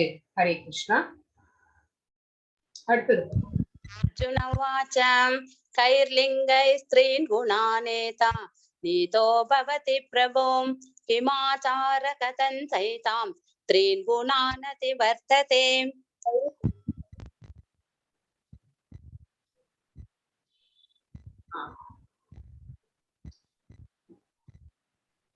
அர்ஜுனன் வினவினான், எனதன்பு இறைவனே, இந்த முக்குளங்களினின்றும் உயர்ந்தவன் எந்த அறிகுறிகளால் அறியப்படுகிறான் அப்படின்னு கேட்கிறாரு. அவனது நடத்தை என்ன, எவ்வாறு அவன் இயற்கை குணங்களினின்றும் உயர்கிறான். சோ ஒருத்தர் வந்து 3 குணங்களிலிருந்தும் உயர்ந்து விட்டார், அவருக்கு அந்த 3 குணங்களின் பாதிப்பே இல்லை அப்படின்னா அவருடைய சிம்டம்ஸ் எல்லாம் என்ன, அவர் எப்படி நடந்து கொள்வார், அவருடைய நடத்தை என்ன அப்படின்னு கேட்கிறாரு. சோ அந்த என்ன ஸ்டெப்ஸ ஃபாலோ பண்ணி இந்த 3 குணங்களிலிருந்தும் உயர்ந்தார் அப்படின்னு இங்க வந்து அர்ஜுனர் வந்து தன்னுடைய சந்தேகத்தை வந்து கேட்கிறார். அதற்கு பகவான் என்ன சொல்கிறார் அப்படின்னு அடுத்த ஸ்லோகத்துல பார்க்கலாம். ஹரே கிருஷ்ணா பிரபு. ஸ்ரீ பகவானுவாச்ச பிரகாசஞ்ச பிரவருத்திஞ்ச மோகமேவ ச பாண்டவம் நத்வேஷ்டி சம்ருத்தானி நவ்நிவృత్తాని காங்க்ஷதி. 22ல இருந்து 25 வரைக்கும் படிச்சிருங்க மாதாஜி. உதாசீன வதாசீனோ குணைர்யோ ந விசால்யதே குணா வர்த்தந்த இத்யேவ யோ வதிஷ்டதி நிங்கதே சமதுக்க சுகக ஸ்வஸ்தம் சமலோஷ்டாஸ்ம காஞ்சனம் துல்ய பிரியா பிரியோ தீரக துல்ய நிந்தாத்ம சம்ஸ்துதிஹி மானாபமான யோகः துல்யஸ்துல்யோ மித்ராரி பக்ஷயோகோ சர்வாரம்ப பரித்யாகி குணாதீதஸ்ஸ உச்யதே. ஹரே கிருஷ்ணா. பகவான் கூறினார், பிரகாசம், பற்று, மயக்கம் இவை தோன்றியிருக்கும் போது அவற்றை வெறுக்காதவனும், அவை மறைந்திருக்கும் போது அவற்றிற்காய் ஏக்கமடையாதவனும், ஒண்ணு இருக்கும் போது நம்ம கிட்ட அதை வந்து வெறுக்க கூடாது, ஒண்ணு இல்லாதப்போ அதைக்காக நினைச்சு ஏங்க கூடாது. சோ விருப்பு வெறுப்பு இல்லாமல் இருக்க வேண்டும், பற்றற்று இருக்க வேண்டும். ஏக்கம் இல்லாமல் இருக்கும் போதும், தோன்றி இருக்கும் போதும் வெறுக்காதவன், இல்லாதப்போ ஏங்காதவன். சோ அந்த மாதிரி இருக்கிறவன் யாரு? இயற்கை குணங்களின் ஜட விளைவுகளுக்கு அப்பாற்பட்டு கவனமற்றவனை போன்று இருப்பவனும் உறுதியாய் இருப்பவனும். சோ ஜட விளைவுகளுக்கு, நம்ம செய்கின்ற செயல்களின் விளைவுகளுக்கு கவனமற்று இருப்பவனை போன்றவனும்.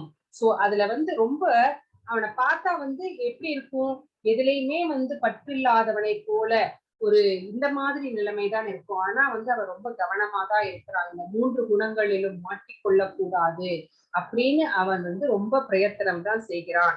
அதுல வந்து ரொம்ப உறுதியாக இருக்கிறான். குணங்களே செயல்படுகின்றன என்று அறிபவனும். சோ இந்த அப்படி ஏக்கப்படுவது, வெறுப்பது, விரும்புவது எல்லாவற்றுக்கும் வந்து குணங்கள் தான் காரணம். அந்த குணங்களை வந்து நம்ம வந்து கண்ட்ரோல் பண்ணணுமே ஒழிய நம்ம அந்த குணங்கள் நம்மை கண்ட்ரோல் பண்ண விடக்கூடாது, நம்ம தான் அதுக்கு எஜமானராக இருக்க வேண்டும் அப்படிங்கிற ஞானம் யாருக்கு இருக்கிறதோ அப்படிப்பட்டவனும், இன்ப துன்பங்களை வந்து ஒரே மாதிரி சமநோக்குடன் காண்பவனும், இன்பம் வந்தாலும் சரி துன்பம் வந்தாலும் சரி. சோ அத வந்து இது வந்து பகவானுடைய கருணை அப்படின்னு ஏற்றுக்கொள்பவன். இன்பம் வந்தால் இதுக்கு எனக்கு தகுதியே கிடையாது, இது பகவானுடைய கருணை. துன்பம் வந்தால் எனக்கு மிகப்பெரிய துன்பம் வர இருந்தது, அதை வந்து பகவான் சின்னதாக்கி கொடுத்திருக்கிறார் அப்படின்னு யார் வந்து எடுத்துக்கொள்கிறார்களோ அப்படிப்பட்டவர்கள் மண்கட்டியாக இருந்தாலும் சரி, கல்லாக இருந்தாலும் சரி, ஒரு பொண்ணாக இருந்தாலும் சரி, அதை சமமாக மதிப்பவன். அது நம்மளுக்கு வந்து அப்படி கிடையாது. நம்ம ஏதாவது ஒண்ணு சின்ன டீட்டெயில், நம்ம போற பாதையிலேயே ரோட்ல ஏதாவது ஒரு சின்ன தங்கம் மாதிரி அது ஏதாவது சும்மா ஒரு பித்தளையாதான் இருக்கும், அது கிடைச்சி பார்த்துட்டோம்னு வச்சுக்கோங்க, கண்டிப்பா நம்ம அதை எடுத்து அது தங்கமா அப்படின்னு பார்ப்போம். நம்ம அந்த மாதிரி இல்லாம ஒரு மண்கட்டியாக இருந்தாலும் சரி, ஒரு கல்லாக இருந்தாலும் சரி, ஒரு பொண்ணாக இருந்தாலும் சரி, அந்த ஞானிக்கு வந்து அது எல்லாமே ஒண்ணுதான். அப்படிப்பட்டவர் யாரோ அந்த மாதிரி இருக்கிறவர்கள் அறிவு நிறைந்தவர்கள், ஞானம் நிறைந்தவர்கள், புகழ்ச்சியையும் இகழ்ச்சியையும் ஒன்றாக எடுத்துக்கொள்ளக்கூடியவர்கள். சோ அவர்களுக்கு இந்த டுவாலிட்டிஸ் அப்படிங்கிறதே கிடையாது, எல்லாமே ஒண்ணுதான். ராமானுஜாச்சாரியார், மகா பெரியவர், ஸ்ரீல பிரபுபாதா, இந்த மாதிரி பெரியவர்கள் எல்லாருக்குமே வந்து புகழ்ந்தாலும் சரி இகழ்ந்தாலும் சரி அவர்கள் வந்து பெருசாவே எடுத்துக்க மாட்டாங்க. எல்லாமே பகவானுக்கு தான். போற்றுவார் போற்றலும் போற்றுவார் போற்றலும் போகட்டும் இறைவனுக்கே அப்படின்னு யார் நினைக்கிறாங்களோ அப்படிப்பட்டவர்களும். சோ இகழ்ச்சியை ஒன்றாக காண்பவன், மான அவமானத்தை வந்து ஒன்றாக நினைக்கிறவர்கள், சோ மானத்தை பெரிதாக நினைக்கிறார்கள். அவமானத்தை யார் முன்னாடியாவது அவமானப்படுத்தப்பட்டா நம்ம மனசுக்குள்ள கருவிட்டே வருவோம், இப்படி பண்ணிட்டானே, இப்படி கேட்டுட்டானே. அதெல்லாம் அந்த மாதிரி பெரியவர்களுக்கு கிடையாது. இந்த ஒரு முறை புத்தர் நகர்வலம் வரும்போது ஒரு ஆள் அவரை ரொம்ப கெட்ட வார்த்தைகளால அப்படி திட்டுறாரு. ஆனா புத்தருடைய முகத்தை பார்க்கிறார்கள் சீடர்கள், கூட வர்றவங்க எல்லாருமே. அவர் முகத்திலே எந்த சலனமுமே கிடையாது. அவன் வேற யார்கிட்டயோ எதையோ பேசிட்டு இருக்கிற மாதிரி நினைச்சிட்டு இவர் பாட்டுக்கு வந்துகிட்டே இருக்கிறார். சீடர்களுக்கெல்லாம் ஒரே கோவம். அவனை அடிக்கிறதுக்காக அடிக்கணும்னு நினைக்கிறாங்க. ஆனா புத்த பகவான் அப்படியெல்லாம் செய்யக்கூடாது அப்படின்னு சொல்லிட்டாரு. என்ன அதுக்கு காரணம் சொல்றாரு அப்படின்னா, ஒருத்தர் ஏதோ ஒண்ணு கொடுக்குறாரு, கிஃப்ட் கொடுக்குறாரு, ஒரு பர்த்டேக்கு கிஃப்ட் கொடுக்குறாரு. அப்ப அப்படின்னு வச்சுக்கோங்க, அதை நான் 2 கையை நீட்டி வாங்கிக்கிட்டாதான் அது எனக்கு சொந்தம். அப்போ அந்த 2 கையை நீட்டி அதை நான் வாங்கிக்கல அப்படின்னு வச்சுக்கோங்களேன், அது அவங்களுக்கேதான் சொந்தம். சோ அவன் சொன்ன சொற்களை எல்லாம் நான் வாங்கிக்கவே இல்லை. அப்ப வாங்கிக்காதப்போ நான் ஏன் அவனை பார்த்து கோவப்படணும் அப்படின்னு கேட்கிறாரு. சோ அந்த மாதிரி மகாத்மாக்கள் எல்லாம் மானத்தை, அவமானத்தை, புகழ்ச்சியை, இகழ்ச்சியை எல்லாத்தையுமே ஒன்னாதான் பார்ப்பார்கள். சோ நண்பனையும் எதிரியையும் கூட, எதிரியோட மனசிலேயும் பகவான் பரமாத்மாவாக இருக்கிறார், அவரையும் அவமானப்படுத்த கூடாது அப்படின்னு யார் நினைக்கிறார்களோ அந்த மாதிரி இருக்கிறவர்கள் எல்லா விதமான பலநோக்கு செயல்களையும் துறந்தவர்கள். அவர்களுக்கு எதுவுமே தேவை கிடையாது. பகவானை திருப்திப்படுத்துவதை தவிர, பகவானுக்கு சேவை செய்வதை தவிர எதுவுமே கிடையாது. அப்படிப்பட்டவர்கள் தான் இந்த 3 குணங்களையும் விடுத்து ஃப்ரீ ஃப்ரம் 3 திரைகுணா அப்படின்னு சொல்லலாம். 3 குணங்களிலிருந்து விடுவிக்கப்பட்டவர்கள் அப்படின்னு இந்த ஸ்லோகம் நமக்கு சொல்றது. ஹரே கிருஷ்ணா பிரபு. அடுத்தது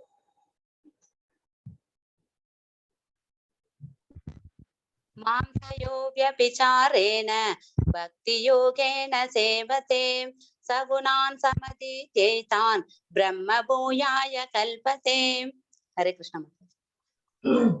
பூரண பக்தி தொண்டில் ஈடுபட்ட, எந்த நிலையிலும் இழிவு அடையாத ஒருவன். சோ பகவானுக்கு பக்தி செய்வது மட்டும்தான் தன்னுடைய கடமை அப்படின்னு நினைச்சிட்டு இருக்கிற ஒருத்தர், எந்த நிலையிலும் இழிவு அடையாத ஒருத்தர், கீழே இறங்கி வராத ஒருத்தர், சத்துவகுணத்திலிருந்து ரஜோகுணத்துக்கோ தமோகுணத்துக்கோ இழிவடையாத ஒருத்தர், ஜட இயற்கையின் குணங்களை உடனடியாக கடந்து பிரம்ம நிலைக்கு வந்தடைகிறான். சோ இந்த 3 குணங்களையும் கடந்தவர்கள் எந்த நிலைக்கு உயர்த்தப்படுகிறார்கள் அப்படின்னா பிரம்ம நிலைக்கு அவர்கள் உயர்த்தப்படுகிறார்கள். அந்த தெய்வீக நிலையை தான் இவங்க என்னன்னு சொல்றாங்க அப்படின்னு கேட்டா, நம்ம கூட பார்த்தோம், பிரம்மைவ சன் பிரம்மாப்யேதி, பிரம்மம் அப்படிங்கிற நிலையை அடைகிறார்கள். பிரம்மம் ஆவதால் ஒருவன் என்ன அடைய முடியும்? பரபிரம்மத்தை அடைய முடியும். நம்ம பிரம்மம் ஆனாதான், 3 குணங்களையும் நீக்கி பிரம்மமானால் மட்டுமே நம்ம பரபிரம்மத்தை அடைய முடியும். சோ அங்க போய் பிரம்மத்தோட ஒன்று இணைந்தால் கூட நம்மளுடைய ஐடென்டிட்டியை நம்ம ஆத்மா இழப்பதில்லை. நம்மளுடைய ஐடென்டிட்டி நம்ம அப்படியேதான் இருக்கும் அப்படின்னு இந்த ஸ்லோகம் நமக்கு சொல்றது. ஹரே கிருஷ்ணா.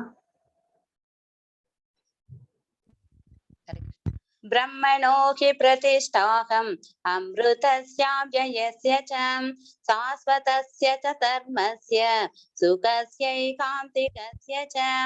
ஹரே கிருஷ்ணா. இறுதி சுகத்தின் ஆதார நிலையானதும் மரணமற்றதும் அழிவற்றதும் நித்தியமானதுமான அருவ பிரம்மத்தின் அடிப்படை நானே அப்படின்னு இங்க பகவான் சொல்றார்.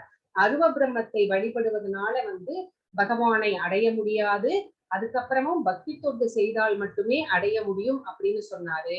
இப்போ இங்க என்ன சொல்றாருன்னா, அந்த அருவ பிரம்மமும் நான் தான் அப்படிங்கிறாரு. அதாவது பகவானை அடைவதற்கு முந்தைய ஸ்டெப் இது. அருவ பிரம்மம் நானே, நித்தியமானது, அருவ பிரம்மத்தின் அடிப்படை, அதனுடைய பேசிக்ஸ் நான் தான் அப்படின்னு சொல்லிட்டாரு. அருவ பிரம்மத்தின் பேசிக்ஸ் என்னுடையதுதான். சோ உயிர்வாழி இயற்கையினுடைய, ஒரு நிமிஷம், இது எல்லாம் நம்ம செய்யணும் அப்படின்னா, நம்ம இந்த பிரம்மத்தை அடைய வேண்டும் அப்படின்னா என்ன செய்யணும் அப்படிங்கிறதுக்காக இங்க ஒண்ணு கொடுத்திருக்காங்க. அதை நான் உங்களுக்கு படிக்கிறேன்.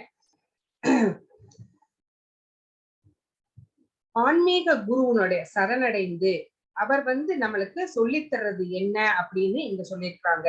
சோ ஒருவன் எப்போதும் இறைவனுடைய தொண்டிலே ஈடுபட வேண்டும். அப்படி அச்சாமூர்த்திக்கு படைக்கப்பட்ட நிவேதனம் செய்யப்பட்ட உணவுப் பொருட்களை பிரசாதத்தை உண்ண வேண்டும்.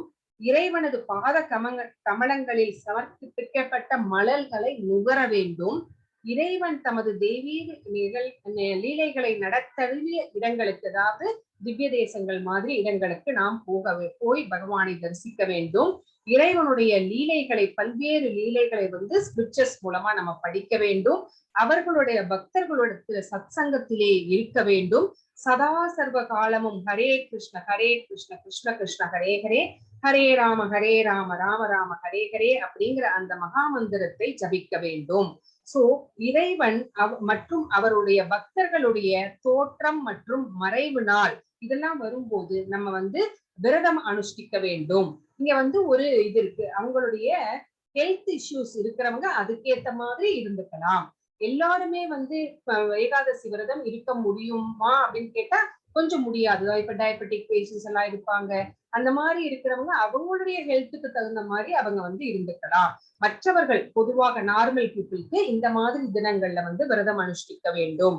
சோ இந்த முறைகளை வந்து நாம பின்பற்றுவதனால் நாம் ஜட செயல்களில் இன்று நாம் முற்றிலும் விடுபடுகிறோம். சோ இதுதான் பகவான் வந்து நமக்கு சொல்கின்ற விஷயங்கள் இந்த சாப்டர்ல. ஹரே கிருஷ்ணா பிரபு.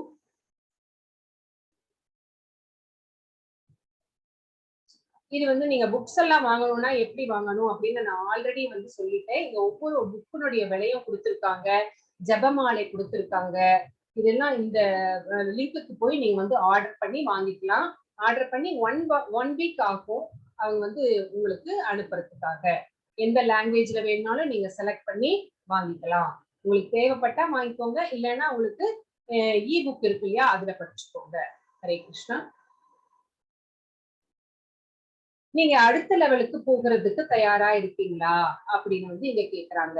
அடுத்த லெவல்னா லெவல் 2. அதாவது இப்ப வந்து நான் வந்து முக்கியமான ஸ்லோகங்கள் என்னவோ ஒரு சாப்டர்லயும் அதை பத்தி மட்டும்தான் நம்ம வந்து பார்த்துட்டு இருக்கோம். ஒரு ஓவர் வியூவா தான் பார்த்துட்டு இருக்கோம். இப்போ லெவல் 2ல போனீங்கன்னா அவங்க வந்து ஒவ்வொரு ஸ்லோகமுமே வந்து விரிவாக வந்து கிளாஸ் எடுப்பாங்க. சோ அந்த மாதிரி நீங்க விரிவா சீரியஸா படிக்கணும் அப்படின்னு நினைக்கிறவங்க லெவல் 2 லெவல் 3 எல்லாம் போகலாம். அப்படி போகணும்னா என்ன பண்ணணும் அப்படின்னு பக்தி விருட்சா அதுல வந்து என்ன பண்ணணும் அப்படின்னு போட்டிருக்காங்க. Detail study of Bhagavad Gita. So பகவத்கீதையை வந்து டீடைல்டா படிப்பீங்க. அடுத்து ஸ்டடி ஆஃப் ஸ்ரீமத் பாகவதம். ஸ்ரீமத் பாகவதமும் காலையில கிளாஸ் இருக்கும். Study also includes various Upanishads. நான் முதலே சொன்னேன், ஈஷோபனிஷத், NOI, NOD இதெல்லாம் எடுப்பாங்க. இன்டராக்டிவ் செஷன், நம்ம வந்து பிரசன்டேஷன் கொடுக்கலாம், அசைன்மெண்ட் கொடுக்கலாம், நம்ம வந்து பேசலாம், நம்மளுடைய கருத்துக்களை சொல்லலாம், அவங்களும் வந்து நம்ம இன்டராக்ட் பண்ணலாம். So specific materials will be given to participants. அதுக்காக ஸ்பெசிபிக்கான மெட்டீரியல்ஸ் எல்லாமே வந்து ப்ரொவைட் பண்ணுவாங்க அப்படின்னு இங்க சொல்லப்பட்டிருக்கிறது. Hare Krishna. Programs for children. Okay, வீட்டுல இருக்கிற சின்ன குழந்தைங்களுக்கு ஏதாவது நம்ம கோயில்ல ப்ரோக்ராம்ஸ் இருக்குதா அப்படின்னு கேட்டா கண்டிப்பாக இருக்கிறது. அவர்களுக்கும் இதே மாதிரி, ஆனா நம்மள மாதிரி ஹையா எடுக்க மாட்டாங்க. குழந்தைங்களுக்கு எப்படி டீச் பண்ணணுமோ அந்த மாதிரிதான், அந்த லெவல்ல தான் வந்து டீச் பண்ணுவாங்க. அதுக்கு வந்து ரெஜிஸ்ட்ரேஷன் இருக்கு. அதுக்கும் சைல்டு ப்ரோக்ராம்ல போய் நீங்க ரெஜிஸ்டர் பண்ணிக்கலாம். அவங்களுக்கு குட்டி குட்டியா காம்படிஷன், கிருஷ்ணரை பத்திய வந்து கதைகள் சொல்லுவாங்க, பாட்டு சொல்லி கொடுப்பாங்க. அந்த மாதிரி வந்து நிறைய காம்படிஷன்லாம், டிராயிங் காம்படிஷன், அந்த அது என்னது ட்ரெஸ் பண்ணிப்பாங்களே பகவான மாதிரி எல்லாம், அந்த மாதிரி காம்படிஷன்ஸ் எல்லாம் குழந்தைங்களுக்கு சின்ன சின்னதா வைப்பாங்க. சோ அதுலயும் வந்து நம்மளுடைய குழந்தைகள், பக்கத்து வீட்டு குழந்தைகள், யாராக இருந்தாலும் சரி, குழந்தைகளை இதுல இருந்து இப்போதே ஈடுபடுத்த வேண்டும். அதுக்காக குழந்தைங்களுக்கும் கிளாஸஸ் இருக்கு. ஃபேன்சி ட்ரெஸ், அந்த மாதிரி காம்படிஷன்ஸ் எல்லாம் இருக்கு. சோ உங்களுடைய குழந்தைகள் மட்டும் இல்ல, உங்களுடைய அக்கம் பக்கத்து குழந்தைகள், உங்களுடைய ஃப்ரெண்ட்ஸோட குழந்தைங்க, உங்களோட ரிலேட்டிவ்ஸோட குழந்தைகளையும் இதுல வந்து சேர்ப்பதன் மூலமா நீங்க வந்து ஒரு சர்வீஸ் பண்றீங்க. சோ அந்த சர்வீஸை கண்டிப்பா பண்ணுங்க. ஹரே கிருஷ்ணா. ஹரே கிருஷ்ணா மாதாஜி. ஸ்லைட்ஸ் முடிஞ்சிருச்சு. சத்தமா பேசுங்க பிரபு, எனக்கு கேட்கல. ஸ்லைடு முடிஞ்சிருச்சு மாதாஜி. லாஸ்ட் அந்த இது இல்லையா பிரபு, ரீகேப் இல்லையா? இல்ல மாதாஜி. ஓகே, அப்ப மாதாஜி அந்த லாஸ்ட் ஸ்லோகம் சொல்லி முடிச்சுக்கோங்க.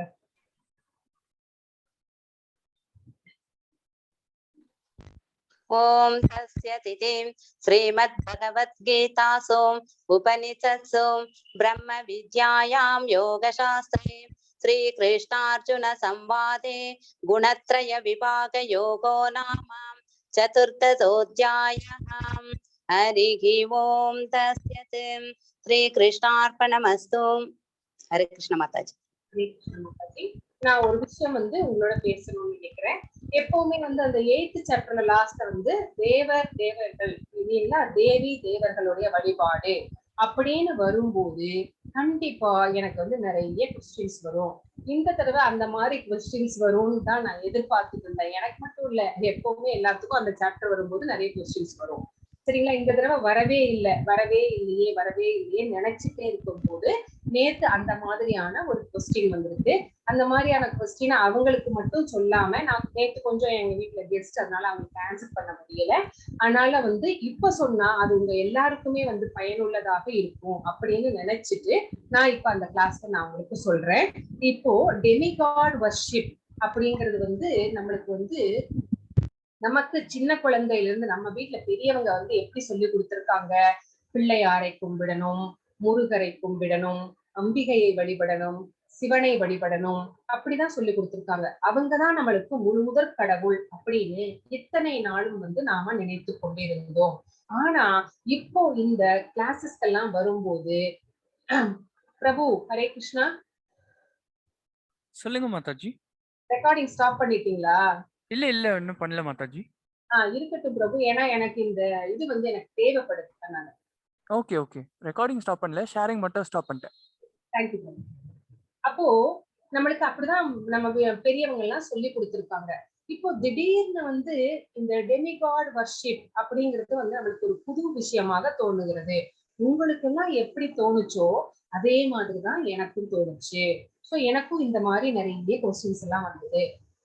உங்களை மாதிரிதான் நானும் ஒவ்வொரு முறையும் நிறைய பேர்த்த கேட்டு தெளிஞ்சு அதுக்கப்புறம் தான் நானும் ஒரு எனக்கு ஒரு சும்மா ஒரு இது கிடைச்சிருக்கு. சரிங்களா? அத நான் உங்களோட பகிர்ந்துக்க விரும்புகிறேன். என்ன அப்படின்னு கேட்டீங்கன்னா, தேவர்கள் அப்படிங்கிறவங்க யார் அப்படின்னா, ஃபர்ஸ்ட் தேவர்கள் அப்படிங்கிறவர்கள் பகவானுடைய பார்ட்ஸ் அண்ட் பார்சல்ஸ், அங்க உறுப்புகள். சோ அவர்கள் மனிதர்களை விட சக்தி வாய்ந்தவர்கள். எத்தனை பேர் இருக்காங்க? 33 கோடி தேவர்கள் இருக்கிறார்கள். அவர்கள்லாம் பகவானுடைய பிரதிநிதிகள். அவங்களுக்கெல்லாம் ஒரு டிபார்ட்மெண்ட் கொடுத்திருக்கிறார் பகவான். சோ வருணனுக்கு ஒரு டிபார்ட்மெண்ட், மலை, அக்னிக்கு ஒரு டிபார்ட்மெண்ட். சோ இந்த மாதிரி ஒவ்வொருத்தருக்கும் ஒரு டிபார்ட்மெண்ட். ஈவன் உணவு உண்ணுகின்ற உணவு செரிக்கணும் அப்படின்னா அதுக்கு ஒரு தேவன். அப்புறம் நம்ம இந்த கையை இப்படி அசைக்கணும் அப்படின்னா அதுக்கு ஒரு தேவன். சோ இந்த மாதிரி 33 கோடி தேவர்கள் இருக்கிறார்கள்.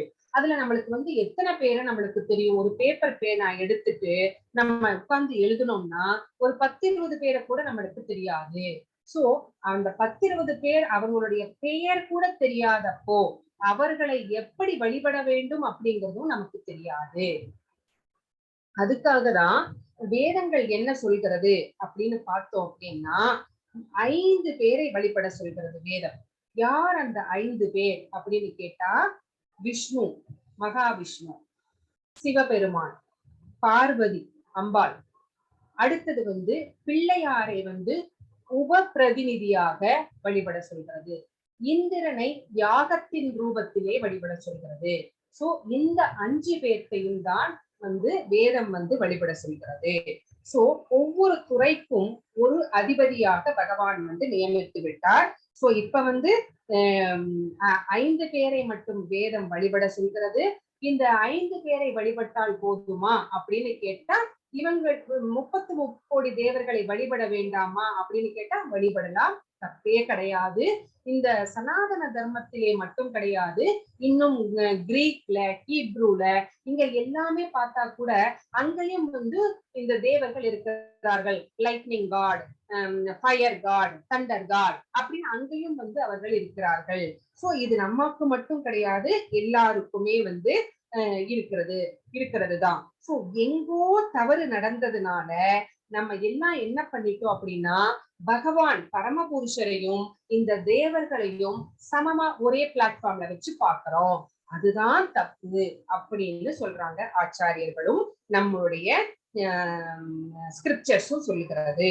சோ யார் இந்த பதவிக்கு வருகிறார்கள், இது எல்லாமே நம்ம பார்த்துட்டோம் இல்லைங்களா? இமம் விவஸ்தே யோகம் அப்படிங்கிற அந்த 4th சாப்டர்ல நான் உங்களுக்கு சொல்லியிருப்பேன். சூரிய பகவானுக்கு பகவான் பரமபுருஷ பகவான் கிருஷ்ணர் ஃபர்ஸ்ட் இத போதித்தார், பகவத்கீதையை போதித்தார் அப்படின்னு நம்ம படிச்சோம். அப்ப நான் சொன்னேன், சூரியன் அப்படிங்கிறது அவருடைய பதவி, விவஸ்வான் அப்படிங்கிறது அவருடைய பெயர் அப்படின்னு சொன்னேன். அப்போ அந்த விவஸ்வான் என்பவர் தன்னுடைய பதவி காலம் முடிந்தவுடன் முடியற வரைக்கும் அந்த பதவியில் இருப்பார். அந்த பதவி காலம் முடிஞ்சதுக்கு அப்புறமா அவர் மோட்சமடைந்து பகவானிலே ஒன்றாக்கி விடுவார். அப்போ அந்த பதவி காலியா இருக்கும்.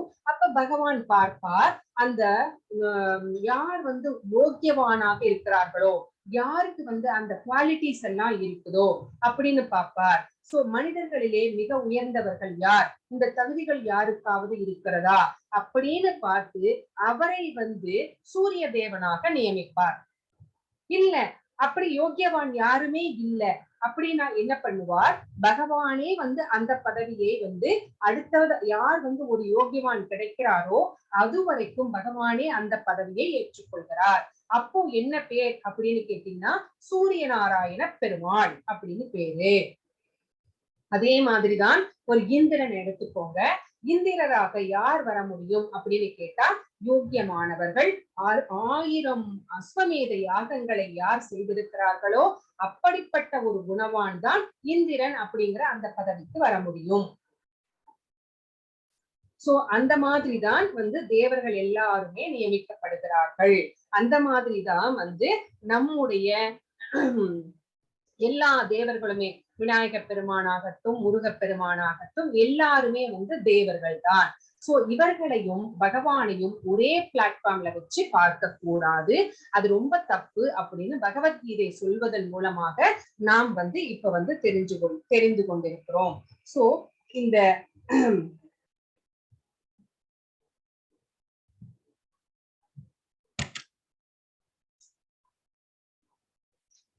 சோ வேதங்கள் 5 பேரை வழிபட சொல்கிறது அப்படின்னு சொன்னேன் நானு. அந்த 5 பேர் யாரு அப்படிங்கறதும் சொல்லிட்டேன். சோ அந்த விஷ்ணுவிற்கு 108 திவ்ய தேசங்கள் இருக்கிறது. சோ அப்புறம் சிவபெருமானுக்கு என்ன இருக்கிறது அப்படின்னா 12 ஜோதிர்லிங்கங்கள் ராமேஸ்வரத்துல ஆரம்பிச்சு இல்லைங்களா, நிறைய 12 ஜோதிர்லிங்கங்கள் இருக்கிறது. அப்புறம் பார்வதி தேவிக்கு 11 சக்தி பீடங்கள் இருக்கிறது. காஞ்சி காமாட்சி, மதுரை மீனாட்சி, காசி விசாலாட்சி அப்படின்னு நிறைய 11 சக்தி பீடங்கள் இருக்கிறது. சோ இந்த மூவருக்கும் உபதேவனாக இந்த 3 பேருடைய கோவில்களிலும் பிள்ளையார் உபதேவனாக அவர் இருக்கிறார்.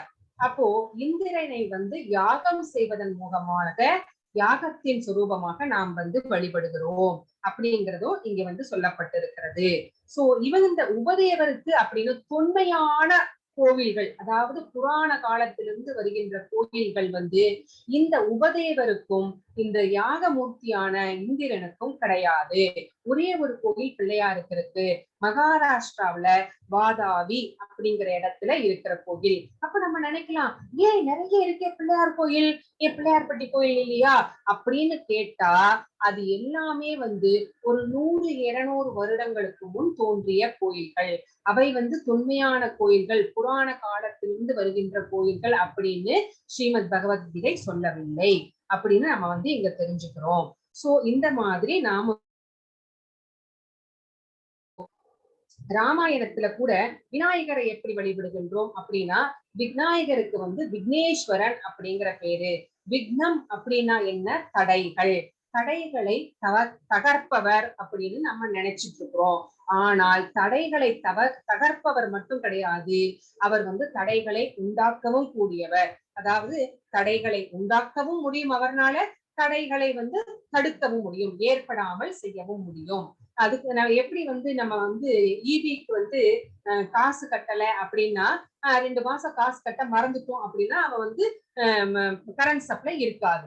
அப்ப நம்ம கட்டிட்டோம் அப்படின்னா மறுபடியும் நம்மளுக்கு கரண்ட் சப்ளை வரும். அந்த மாதிரிதான் பகவானால, விநாயகர் பெருமானால தடைகளை ஏற்படுத்தவும் முடியும், தடைகளை நீக்கவும் முடியும். அதனாலேயே அவருக்கு விக்னேஸ்வரன் அப்படிங்கிற பேரு. அதுக்கு உங்களுக்கு ஒரு எக்ஸாம்பிளுக்கு ஒரு கதை கூட சொல்லுவேன். ராவணனை எடுத்துக்கோங்க.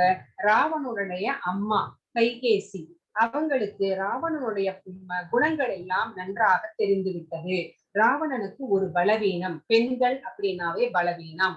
சோ எங்கெல்லாம் போறாங்களோ அங்கிருக்கிற அழகான பெண்களை எல்லாம் தூக்கி கொண்டு வைத்து சிறைப்படுத்தி விடுவான். சோ இதையெல்லாம் பார்த்து கொண்டிருந்த அந்த கைகேசி அவனுடைய தாயாருக்கு இவனை கண்டிப்பாக ஒரு நாள் யாராவது கொன்னுடுவாங்க, இதிலிருந்து இவனை காப்பாற்றணும் அப்படின்னா நம்ம ஏதாவது செய்யணுமே, கண்டிப்பாக எதிரிகள் இருப்பார்கள் இல்லைங்களா?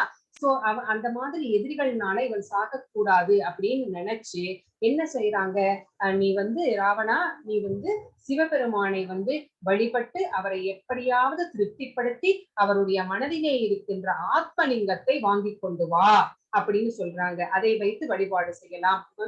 நிறைய நற்குணங்கள் நிறைந்தவன் ராவணன், மிகப்பெரிய சிவபக்தன், நல்ல ஒரு வீணை வாசிக்கக்கூடியவன். சோ நிறைய குணங்கள் இருந்தாலும் இந்த ஒரு குணத்தினால அடிபட்டு போறான். சோ அதனால அம்மா சொல்லிட்டாங்க, இவரும் போய் பகவானை எப்படியோ திருப்திப்படுத்துகிறார். சோ திருப்திப்படுத்தி அது பெரிய கதை. அதை நான் ரொம்ப சுருக்கமா இப்ப சொல்லிடுறேன். அவங்க வாங்கிடுறாரு. வாங்கிட்டு வர்ற வழியில தேவர்கள் எல்லாம் பயந்து விடுகிறார்கள். ஆத்மலிங்கத்தை வாங்கியாச்சு அப்படின்னா இவனுடைய சக்தி பெருகிவிடும். இவனுக்கு அதனால இவன் ஆல்ரெடி அசுரன், ரொம்ப பாவகாரியங்கள் எல்லாம் செய்து கொண்டிருக்கிறான். அதனால தேவர்கள் எல்லாம் பயந்து, ஐயோ இந்த மாதிரி வரத்தை கொடுத்துட்டாரே அப்படின்னு சொல்லி பயந்து போய் இதுக்கு என்ன பண்றது அப்படின்னு யாரை போய் கேட்பது அப்படின்னு எல்லாரும் தயங்கி நிக்கிறாங்க. அப்ப கடைசியில எல்லாரும் சேர்ந்து முடிவு பண்ணி பிள்ளாரை போய் கேட்கலாம் அப்படின்னு சொல்லி எல்லாரும் விநாயகர் கிட்ட போய் கேட்கிறாங்க. விநாயகரும் ஒரு சிறு பிள்ளையாக, ஒரு பிராமண குழந்தையாக ஒரு முன்னாடி வர்றாரு. சரியா? முன்னாடி அவருக்கு முன்னாடி வர்றாரு. அப்போ இவருக்கு சந்தியாவந்தனம் பண்ண வேண்டிய டைம் வந்துருச்சுன்னு நினைக்கிறேன். அப்போ அந்த ஆத்மலிங்கத்தை எங்க நம்ம வைக்கிறோமோ அதுக்கப்புறம் அந்த இடத்துல எடுக்க முடியாது, அதை பிரதிஷ்டை பண்ண மாதிரி. அப்போ பிள்ளையார் முன்னாடி வர்றார், சின்ன குழந்தை மாதிரி வர்றார். அப்போ சரி இந்த சிறுவன் கிட்ட கொடுத்துட்டு நம்ம நம்மளுடைய இதெல்லாம் முடிச்சுட்டு வாங்கிக்கலாம்னு சொல்லிட்டு பிள்ளையார் கிட்ட கொடுத்துட்டு, சரி நான் வச்சுக்கிறேன், ஆனா நான் 3 தடவை கூப்பிடுவேன், 3ஆவது தடவை வரலன்னா நான் கீழே வச்சிருவேன் அப்படின்னு சொல்லிட்டு வாங்கிக்கிறார். சோ இவரும் போய் அவருடைய இதெல்லாம் முடிச்சுட்டு வர்றதுக்குள்ள இவர் வேணும்னு என்ன பண்ணிடுறார், 3 தடவை கூப்பிட்டு கீழே வச்சிடுறார். கீழே வச்ச இடம்தான் கோகர்ணம் அப்படின்னு சொல்லப்படுகிறது, ஆத்மலிங்கம். சோ அங்கதான் பிரதிஷ்டை செய்யப்பட்டது. சோ இப்பதான் தேவர்களுக்கெல்லாம் மூச்சு வருகிறது. அப்பா எப்படியாவது இந்த அசுரர் கிட்ட இருந்து ஆத்மலிங்கத்தை காப்பாற்றி விட்டோம் அப்படின்ட்டு ரொம்ப சந்தோஷப்படுறாங்க. அப்போ இதுல இருந்து என்ன தெரிகிறது, விக்னங்களை ஏற்படுத்தவும் முடியும், விக்னங்களை தகர்க்கவும் முடியும் பிள்ளையார்னால அப்படிங்கிறத நம்ம தெரிஞ்சுக்கிறோம். அதனாலேயே அவருக்கு விக்னேஸ்வரன் அப்படிங்கிற பேரு. இப்ப என்னதான் சொல்ல வர்றீங்க, இவங்களெல்லாம் கும்பிடணுமா கும்பிடக்கூடாதா அப்படின்னா தாராளமாக கும்பிடலாம். சோ இவர்கள் எல்லாமே பகவானுடைய அங்க உறுப்புகள். சோ பகவானுடைய அங்க உறுப்புகளை வழிபடலாம், தவறே கிடையாது. ஆனா ஒரு விஷயத்தை நாம் நினைவில் கொள்ள வேண்டும். நம்ம சாப்பிடுற சாப்பாடு வயிற்றுக்கு போனாவே அந்த அங்க உறுப்புகள், நம்முடைய அங்க உறுப்புகள் எல்லாமே திருப்தி அடைகிறது. அப்போ நம்ம பகவான் கிருஷ்ணரை வழிபட்டாலே இந்த அங்க உறுப்புகளை எல்லோரையுமே வழிபட்டதற்கு சமம் அப்படின்னு சொல்றாங்க. எப்படி நம்ம செடிக்கு வேருக்கு தண்ணி ஊத்துறோம், பூவுக்கு தனியா, காய்க்கு தனியா, இலைக்கு தனியா தண்ணி ஊத்துவது கிடையாது. இப்ப உங்களுக்கு புரிஞ்சிருக்கும் அப்படின்னு நினைக்கிறேன். ஏன் அது மட்டும் கிடையாது, பகவானுக்கு மட்டும்தான் பரமாத்மா அப்படிங்கிற பேர் இருக்கு, வேற யாருக்குமே கிருஷ்ண பரமாத்மா அப்படின்னு சொல்றோம், வேற யாராவது விநாயக பரமாத்மா, சாஸ்தா பரமாத்மா அப்படியெல்லாம் நம்ம பார்வதி பரமாத்மா அப்படிங்கறதெல்லாம் நம்ம சொல்றது கிடையாது. ஏன் அப்படின்னு கேட்டா, பகவான் கிருஷ்ணர் மட்டும்தான் பரமாத்மாவாக ஒவ்வொரு ஜீவராசியின் இதயத்திலும் இதயத்தை பங்கு போட்டுக் கொண்டு இருக்கிறார். சோ அவர்தான் பரமாத்மாவாக எல்லோருடைய மனதிலும் இருந்து நம்மை வழிநடத்துகிறார். அதனால அந்த ஒரு ரீசன் அப்படின்னு சொல்லலாம். அடுத்தது 2வது அவதாரங்கள். அவர் எடுக்கிற அவதாரங்களை நம்ம எண்ணவே முடியாது. கடல் அலைகளை எப்படி எண்ண முடியாதோ அவர் எடுத்த அவதாரங்களும் அவ்வளவு இருக்கின்றன, நம்மளால கணக்கு போடவே முடியாது. சோ அதனால அந்த அவதாரங்கள் அவதார புருஷன் அப்படின்னு பகவானை நம்ம சொல்கிறோம். சோ மத்த எங்கேயாவது ஐயப்பனுடைய 10 அவதாரங்களை சொல்லுங்க அப்படின்னா சொல்ல முடியாது. ஏன்னா அவங்கெல்லாம் அவதாரம் எடுக்கவில்லை. சோ அவதார புருஷனாக திகழ்கிறார். அடுத்தது 3வது அவர் எல்லா தெய்வங்களுடைய கைகளிலும் பார்த்தால் ஏதாவது ஒரு ஆயுதம் வைத்துக் கொண்டு இருப்பார்கள் இல்லைங்களா. முருகரை எடுத்துக்கோங்க, வேல் வச்சுட்டு இருப்பார். சிவபெருமானை எடுத்துக்கோங்க, எல்லாருமே ஒரு ஒரு ஆயுதம் வைத்துக் கொண்டுதான் இருக்கிறார்கள். அப்படின்னா என்ன அர்த்தம்? அவங்களுக்கெல்லாம் ஒரு பொறுப்பு இருக்கிறது. பகவான் மட்டும்தான் எந்த ஆயுதமும் ஏந்தாமல் புல்லாங்குழலை வைத்துக் கொண்டிருக்கிறார். அவருக்கு எந்த பொறுப்புமே கிடையாது. சோ அவர் ரொம்ப ஃப்ரீயா இருக்கிறார். சோ மத்தவங்களுக்கெல்லாம் ஒரு பொறுப்பு இருக்கிறது அப்படிங்கிறது நம்மளுக்கு தெரிய வருகிறது. அப்போ பகவான் என்ன சொல்கிறார் அப்படின்னா, எனக்கு எந்த பொறுப்பும் கிடையாது, எனக்கு எந்த கடமையும் கிடையாது, நான் செய்ய வேண்டியது எதுவும் கிடையாது, ஆனாலும் நான் எல்லாமே செஞ்சுக்கிட்டு தான் இருக்கிறேன்.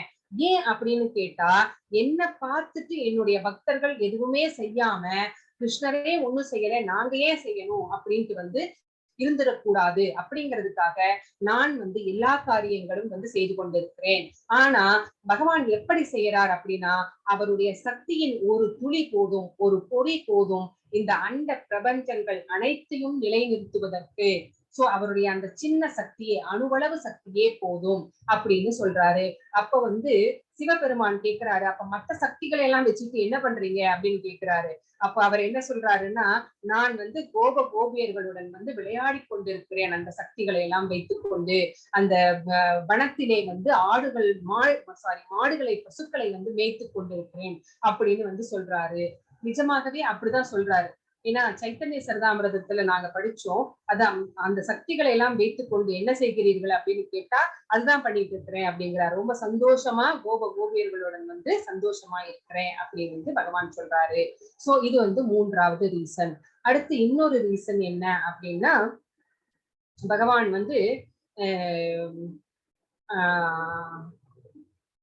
சற்று ஞாபகம் வர மாட்டேங்குது.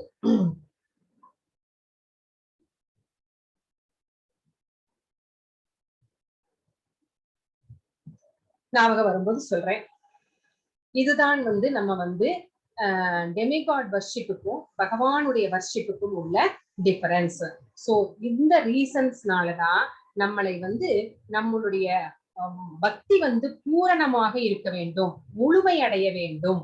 அப்படின்னா நீங்க பகவான் கிருஷ்ணரை வழிபட வேண்டும் அப்படின்னு ஸ்ரீமத் பாகவதமும் பகவத்கீதையும் சொல்கிறது.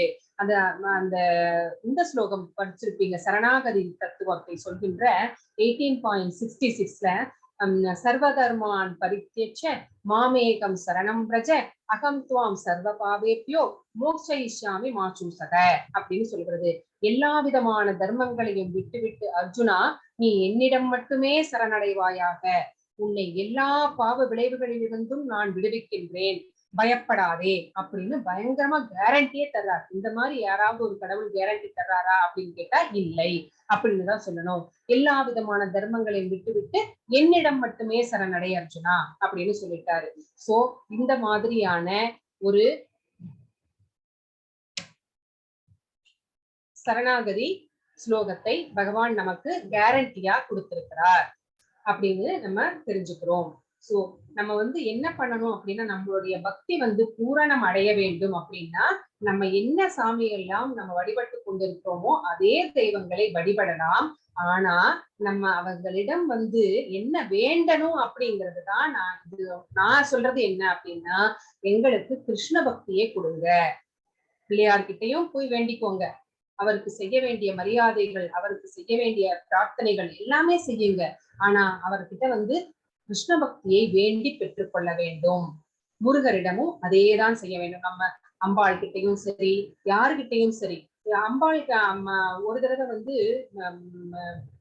பகவான் லார்ட் சிவா அப்புறம் பார்வதி தேவி 2 பேர்த்துக்கிட்டையும் என்ன சொல்றாங்க அப்படின்னு கேட்டா, நீங்க இந்த உலகத்தை பரிபாலிக்க வேண்டும். இப்ப கிருஷ்ணர் பிறந்துட்டாரு. கிருஷ்ணர் பிறந்ததுக்கு அப்புறமா 8வது குழந்தையாக பிறந்து விட்டார். தேவகிக்கும் பிறந்துட்டார். சரிங்களா? பிறந்த உடனே அவனுக்கு செய்தி போகிறது கம்சனுக்கு. அவன் 8வது குழந்தை எப்போது பிறக்கும் அப்படின்னு காத்துக்கிட்டு இருக்கிறான். சோ பிறந்துட்டா அப்படின்னு செய்தி வந்தோடனேயே வர்றான். வந்த உடனே அங்க என்ன நடக்குது அப்படின்னா, யசோதை தாயாருக்கும் ஒரு பெண் குழந்தை பிறக்கிறது. சோ அந்த பெண் குழந்தை இங்கேயும் ஆண் குழந்தை அங்கேயும் மாற்றப்பட்ட கதை நம்மளுக்கு தெரியும். மாத்தி வச்சிடுறாங்க. இப்ப கம்சன் உள்ள நுழையிறான். அந்த சிறைக்குள்ள நுழைஞ்சு அந்த குழந்தையை தூக்குகிறான். தூக்கணும்னு பார்த்தா பெண் குழந்தை. அப்ப ஏ விஷ்ணுவே, நீ எனக்கு பயந்துட்டு நீ பெண் குழந்தையாக வேடமிட்டு இருக்கிறாயா? பெண் குழந்தையாக நீ இருந்தாலும் பரவாயில்ல, நான் உன்னையும் கொல்ல போறேன் அப்படின்னு சொல்லிட்டு அவன் எப்பவுமே எல்லா குழந்தைகளையும் காலை பிடிச்சு தூங்கி அந்த கல் சுவரிலே ஓங்கி அரைந்து கொன்று விடுவான். அந்த மாதிரி ஓங்கி அறைவதற்காக தூக்கும் போது கையிலிருந்து நழுவி அந்த பெண் குழந்தை ஆகாயத்திலே போய் நிற்கிறது. அந்த பெண் குழந்தை ஒரு சிங்கத்தின் மேல் அமர்ந்திருக்கிறது. பார்த்தா அது யாருன்னா துர்கா பரமேஸ்வரி, அம்பாள், பார்வதி தேவி. சோ 18 கைகளோடையும் ஒவ்வொரு கையிலையும் ஆயுதங்களோடையும் சிரிச்சுக்கிட்டு இருக்காங்க. அவங்க என்ன சொல்றாங்க, கம்சா உன்னுடைய முடிவு காலம் நெருங்கி விட்டது, கிருஷ்ணர்னாலதான் நீ சாக போற, இது உறுதி அப்படின்னு சொல்றாங்க. சோ இதுல அப்ப சொல்லிட்டு மறைஞ்சு போயிடுறாங்க. சோ மறைஞ்சிட்டு பகவான் கிட்ட போய் உங்களுடைய சர்வீஸ்ல நான் எப்பவுமே இருக்கணும் அப்படின்னு வேண்டி கேட்டுக்கிறாங்க துர்கா தேவி. அப்பதான் அவர் என்ன சொல்றாரு, நீங்க 11 சக்தி பீடங்கள்ல நீ இருப்ப. அப்புறம் பகவான் ருத்ரரை பார்த்து நீங்க 12 ஜோதிர்லிங்கங்கள்லயும் இருப்பீங்க. 2 பேரும் இந்த பூமியில் நிரந்தரமாக இருப்பீர்கள். எல்லோருமே உங்களுக்கு நிறைய கோயில்கள் கட்டுவார்கள். உங்களுக்கு வழிபாடுகள் செய்து கொண்டே இருப்பார்கள். அவங்களுக்கு நீங்க 2 பேரும் என்ன பண்ணணும் அப்படின்னா, அவங்க என்னென்னலாம் வேண்டி கேட்கிறாங்களோ அவங்களுக்கு எல்லாத்தையுமே கொடுங்க. என்ன கேட்டாலும் சரி, செல்வம் கேட்டாலும் சரி, தனம் தேகி அப்படின்னா தனத்தை கொடுங்க, வித்யா தேகி கல்வியை கேட்டா அதை கொடுங்க, என்ன கேட்கிறாங்களோ அதையெல்லாம் கொடுங்க அப்படின்னு சொல்றாங்க. அப்போ கடைசியில பகவான் எல்லாத்தையும் கொடுங்க அப்படின்னு சொல்லிட்டு ஒன்னே மட்டும் கொடுக்க கூடாது அப்படின்னு சொல்றாங்க. மோட்சத்தை மட்டும் நீங்கள் யாருக்கும் அருளக்கூடாது. எந்த ஒரு ஆத்மா எந்த ஆசைகளுமே இல்லாமல் பலநோக்கு செயல்கள் எதுவுமே செய்யாமல் யார் சரணடைகிறார்களோ அவங்கள மட்டும் என்கிட்ட அனுப்பிடுங்க அப்படின்னு சொல்லிட்டாங்க. அப்படி இல்லாம பலநோக்கு செயல்கள் எல்லாம் செய்து கொண்டு உங்ககிட்ட எதை கொடுங்க அதை கொடுங்கன்னு கேட்கிறவங்களுக்கு எல்லாமே கொடுங்க, பிளஸ் ஜிஎஸ்டியும் சேர்த்து கொடுங்க. எப்படி நமக்கு நகை கடைக்கு போனா எப்படி நமக்கு ஜிஎஸ்டி போடுறாங்க இல்லைங்களா, 3%, அந்த மாதிரி அந்த ஜிஎஸ்டி என்ன அப்படின்னு கேட்டீங்கன்னா, இந்த உலக இயல் துன்பங்கள் 3 குணங்கள்னால இவங்கள் வசப்பட்டு விட வேண்டும். இந்த ஆத்மாக்கள் கட்டுண்ட சோல்களாக, இந்த கட்டுண்ட ஆத்மாக்களாக இந்த பௌதீக உலகத்திலே இருக்க வேண்டும் அப்படின்னு சொல்லிட்டாரு. அப்போ இதுல இருந்து எப்படி விடுதலை அடைவது அப்படின்னா, அந்த மாதிரி பகவான் மட்டும்தான் சத், மற்றதெல்லாம் அசத் அப்படிங்கிறது யாருக்கு புரிகிறதோ, எந்த ஆசையும் இல்லாத ஆத்மா அங்க போய் சரணடைஞ்சா அந்த ஆத்மாவை பகவானிடம் நம்ம ருத்திரனும் பார்வதி தேயாரும் ஒப்படைத்து விடுகிறார்கள். சோ இதனாலதான் நம்ம என்ன சொல்றாரு, காசியிலே போய் இறக்க வேண்டும், காசியிலே போய் இறக்க வேண்டும் அப்படின்னு பெரியவங்க சொல்றதை நம்ம கேட்டிருக்கிறோம். ஏன் அப்படி சொல்றாங்க அப்படின்னா, அந்த சாக போகிற நேரத்துல அந்த அந்த ஆத்மா இடதுபுறம் சரிந்துவிடும். சோ இடதுபுறம் சரிந்ததுக்கு அப்புறமா சாகர அந்த நேரத்துல நம்ம விஸ்வநாதரும் நம்மளுடைய விசாலாட்சி தாயாரும் வலதுபுற காதிலே ராம ராம ராம அப்படின்னு 3 தடவை பகவானுடைய அந்த நாமத்தை சொல்லுவார்கள். சோ யாருடைய காதிலே அந்த நாமத்தை இவர்கள் இருவரும் சொல்கிறார்களோ அவர்கள் பகவானை சென்று அடைகிறார்கள். அதனாலதான் பெரியவங்க எல்லாம் காசிக்கு போய் உயிரை விட வேண்டும், காசிக்கு போய் உயிரை விட வேண்டும் அப்படின்னு சொல்கிறார்கள். அதனாலதான்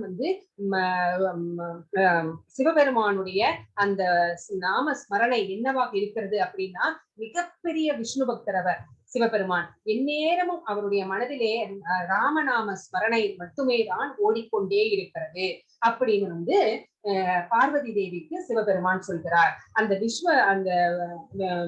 விஷ்ணு சகஸ்ர நாமத்திலே 1000 பெயர்களை நாங்கள் எப்படி ஞாபகம் வைத்துக் கொள்வது அப்படின்னு பார்வதி தேவி ஒரு தடவை கேட்கும் போது அவ்வளவு எல்லாம் கஷ்டப்பட வேண்டாம். ஸ்ரீ ராம ராம ராமேதி ரமே ராமே மனோரமே சகஸ்ரநாம தத்துல்யம் ராமநாம வராணனே அப்படிங்கிற இந்த பேரை இதை மட்டும் நீ 3 தடவை சொன்னா 1000 நாமங்களை சொன்னதற்கு சமம் அப்படின்னு சிவபெருமான் பார்வதி தேவிக்கு, நம்ம எல்லாமே அப்படித்தானே இருக்கிறோம். நம்மளுக்கு ரொம்ப ஷார்ட்டா இருக்கணும், ஸ்வீட்டா இருக்கணும், நம்மளுக்கு எல்லாம் 2 மினிட் நூடுல்ஸா இருக்கணும் இல்லைங்களா? அந்த மாதிரிதான் பகவான் பார்வதி தேவிக்கு சிவபெருமான் சொல்லியிருக்கிறார். அது அவங்களுக்கு மட்டும் கிடையாது, நம்மளுக்கும் தான். சோ நம்ம டெமிகாட் வர்ஷிப் நம்ம இத்தனை நாள் யாரெல்லாம் முருகரை கும்பிட்டு இருக்கலாம், பிள்ளையாரை கும்பிட்டு இருக்கலாம், கண்டிப்பா அது அப்படியே தொடருங்க, யாரும் வேண்டான்னு சொல்லல. ஆனா அவங்க கிட்ட வேண்டும் போது எங்களுக்கு கிருஷ்ண பக்தியை கொடுங்க அப்படின்னு வேண்டிக்கோங்க. அதுதான் டெமிகாட் வர்ஷிப் அப்படிங்கறத பத்தி நான் சொல்ல விரும்பின செய்தி. ஹரே கிருஷ்ணா மாதாஜி. நீங்க இப்போ உங்களுக்கு தெளிவடைந்திருக்கும் அப்படின்னு நான் நினைக்கிறேன். உங்களுக்கு இதை பற்றி ஏதாவது கொஸ்டின்ஸ் இருந்தாலும் சரி, இந்த 14வது சாப்டர்ல ஏதாவது கொஸ்டின்ஸ் இருந்தாலும் சரி, நீங்க என்கிட்ட கேட்கலாம். ஹரே கிருஷ்ணா மாதாஜி. துர்கா மாதாஜி, ரெக்கார்டிங் ஆஃப் பண்ணிடுறேன் மாதாஜி. Okay okay.